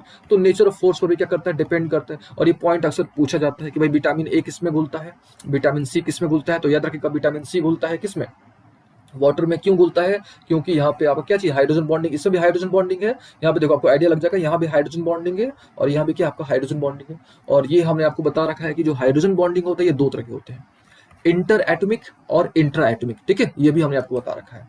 ठीक है, तो उम्मीद है आपको यहाँ तक अच्छे तरीके से आइडिया लग गया होगा, है ना। अब हमारा टारगेट क्या है कि भाई अब हमको प्रेशर को समझना होगा कि भाई प्रेशर पर किस प्रकार से प्रभावित होता है या करता है। और उसमें हम लोग हेनरीज लॉ डिस्कस करेंगे, एंड हेनरी लॉ के बाद हम लोग क्या डिस्कस करेंगे कि भाई उसका एप्लीकेशन क्या क्या होता है। यानी हेनरी लॉ तो ठीक है, लेकिन उसका एप्लीकेशन क्या होता है हम लोग वो डिस्कस करने वाले हैं। ठीक है, तो ये आप अच्छे तरीके से समझ लीजिएगा अभी तक जो भी हमने आपको समझाया। ठीक है, अब हम लोग क्या डिस्कस करेंगे कि गैसेज इन सॉल्यूशन। ठीक है, तो यहाँ पे एक पॉइंट आप डिस्कस कर लो थोड़ा, जो हमने ऑलरेडी पढ़ा रखा है आपको। In general solubility of gases in water increases with increasing mass. ठीक है, यूजुअली क्या होता है कि मास बढ़ता है। ठीक है, मास आपका बढ़ता है तो गैस की जो सॉल्युबिलिटी होती है वो बढ़ती है। ठीक है, यूजुअली क्या होता है कि अगर मास बढ़ता है तो आपका जो गैस की जो सॉल्युबिलिटी होती है वो बढ़ती है। ठीक है, जैसे यहाँ पे देखो नाइट्रोजन है, नाइट्रोजन है यहाँ पे, नाइट्रोजन का यहाँ पे सॉल्युबिलिटी। ठीक है, सॉल्युबिलिटी जो है ना, सॉल्युबिलिटी जो है इसको हम मोल पर लीटर में लिखते हैं। सॉल्युबिलिटी का जो यूनिट होता है उसको हम किस में एक्सप्रेस करते हैं, मोल पर लीटर में। ठीक है, और मोल पर लीटर को हम लोग किससे रिप्रेजेंट करते हैं, एम से रिप्रेजेंट करते हैं। ठीक है, ये हम लोग कंसंट्रेशन टर्म में डिस्कस करेंगे। ठीक है, कंसंट्रेशन टर्म में। ठीक है, आई थिंक आज का लेक्चर काफी बड़ा हो गया, काफी लंबा हो गया है। ठीक है, तो हम लोग अगले क्लास में यानी नेक्स्ट क्लास में हम लोग जो है ना हेनरी लॉ के बारे में डिस्कस कर लेंगे और कंसंट्रेशन टर्म के बारे में हम लोग डिस्कस कर लेंगे। ठीक ना, आज का लेक्चर काफी लंबा हो गया। ठीक है, और ये पॉइंट थोड़ा देख लीजिएगा आप कि भाई आपका क्या चीज, जो सॉल्युबिलिटी ऑफ गैस होता है, ठीक है, वो मास पर डिपेंड करता है। ये भी बहुत इंपॉर्टेंट पॉइंट है कि भाई किस पर डिपेंड करता है, आपका मास पर डिपेंड करता है। ठीक है, लेकिन गैस इन सॉलिड सॉल्यूशन, मास बढ़ेगा तो सॉल्युबिलिटी बढ़ेगा, ये थोड़ा याद कर लीजिएगा। मास बढ़ेगा तो क्या होगा, सॉल्युबिलिटी बढ़ेगा। ठीक है, अब क्यों होता है थोड़ा इसका भी देख लो, क्यों? क्योंकि larger molecules have stronger dispersion force. ठीक है, जो लार्जर मॉलिक्यूल्स होते हैं इनका डिस्पर्सन फोर्स काफी अधिक होता है। ठीक है, तो फोर्स जो है ना, फोर्स के नेचर पर भी डिपेंड करता है, ये भी बहुत इंपॉर्टेंट पॉइंट था। ठीक है, फोर्स जो होता है फोर्स के आपके नेचर पर क्या करता है, डिपेंड करता है। ठीक है, आई थिंक आज के लिए काफी है। ठीक है, अब हम लोग क्या करेंगे, अगले क्लास में हम लोग मिलते हैं। ठीक है, और अगले क्लास में हमने आपको बताया अभी कि भाई हम लोग अगले क्लास में ये जो हेनरीज लॉ है, ठीक है, हेनरी लॉ है, इसके बारे में हम लोग डिस्कस करेंगे। एंड कंसंट्रेशन टर्म, जितने भी कंसंट्रेशन टर्म्स है ना, मोलरिटी, मोलालिटी एंड उनके बीच में जो जो रिलेशन है ना, वो हम लोग अगले क्लास में कवर कर लेंगे। ठीक है, तब तक आप अच्छे तरीके से रिविजन करिए। ठीक है।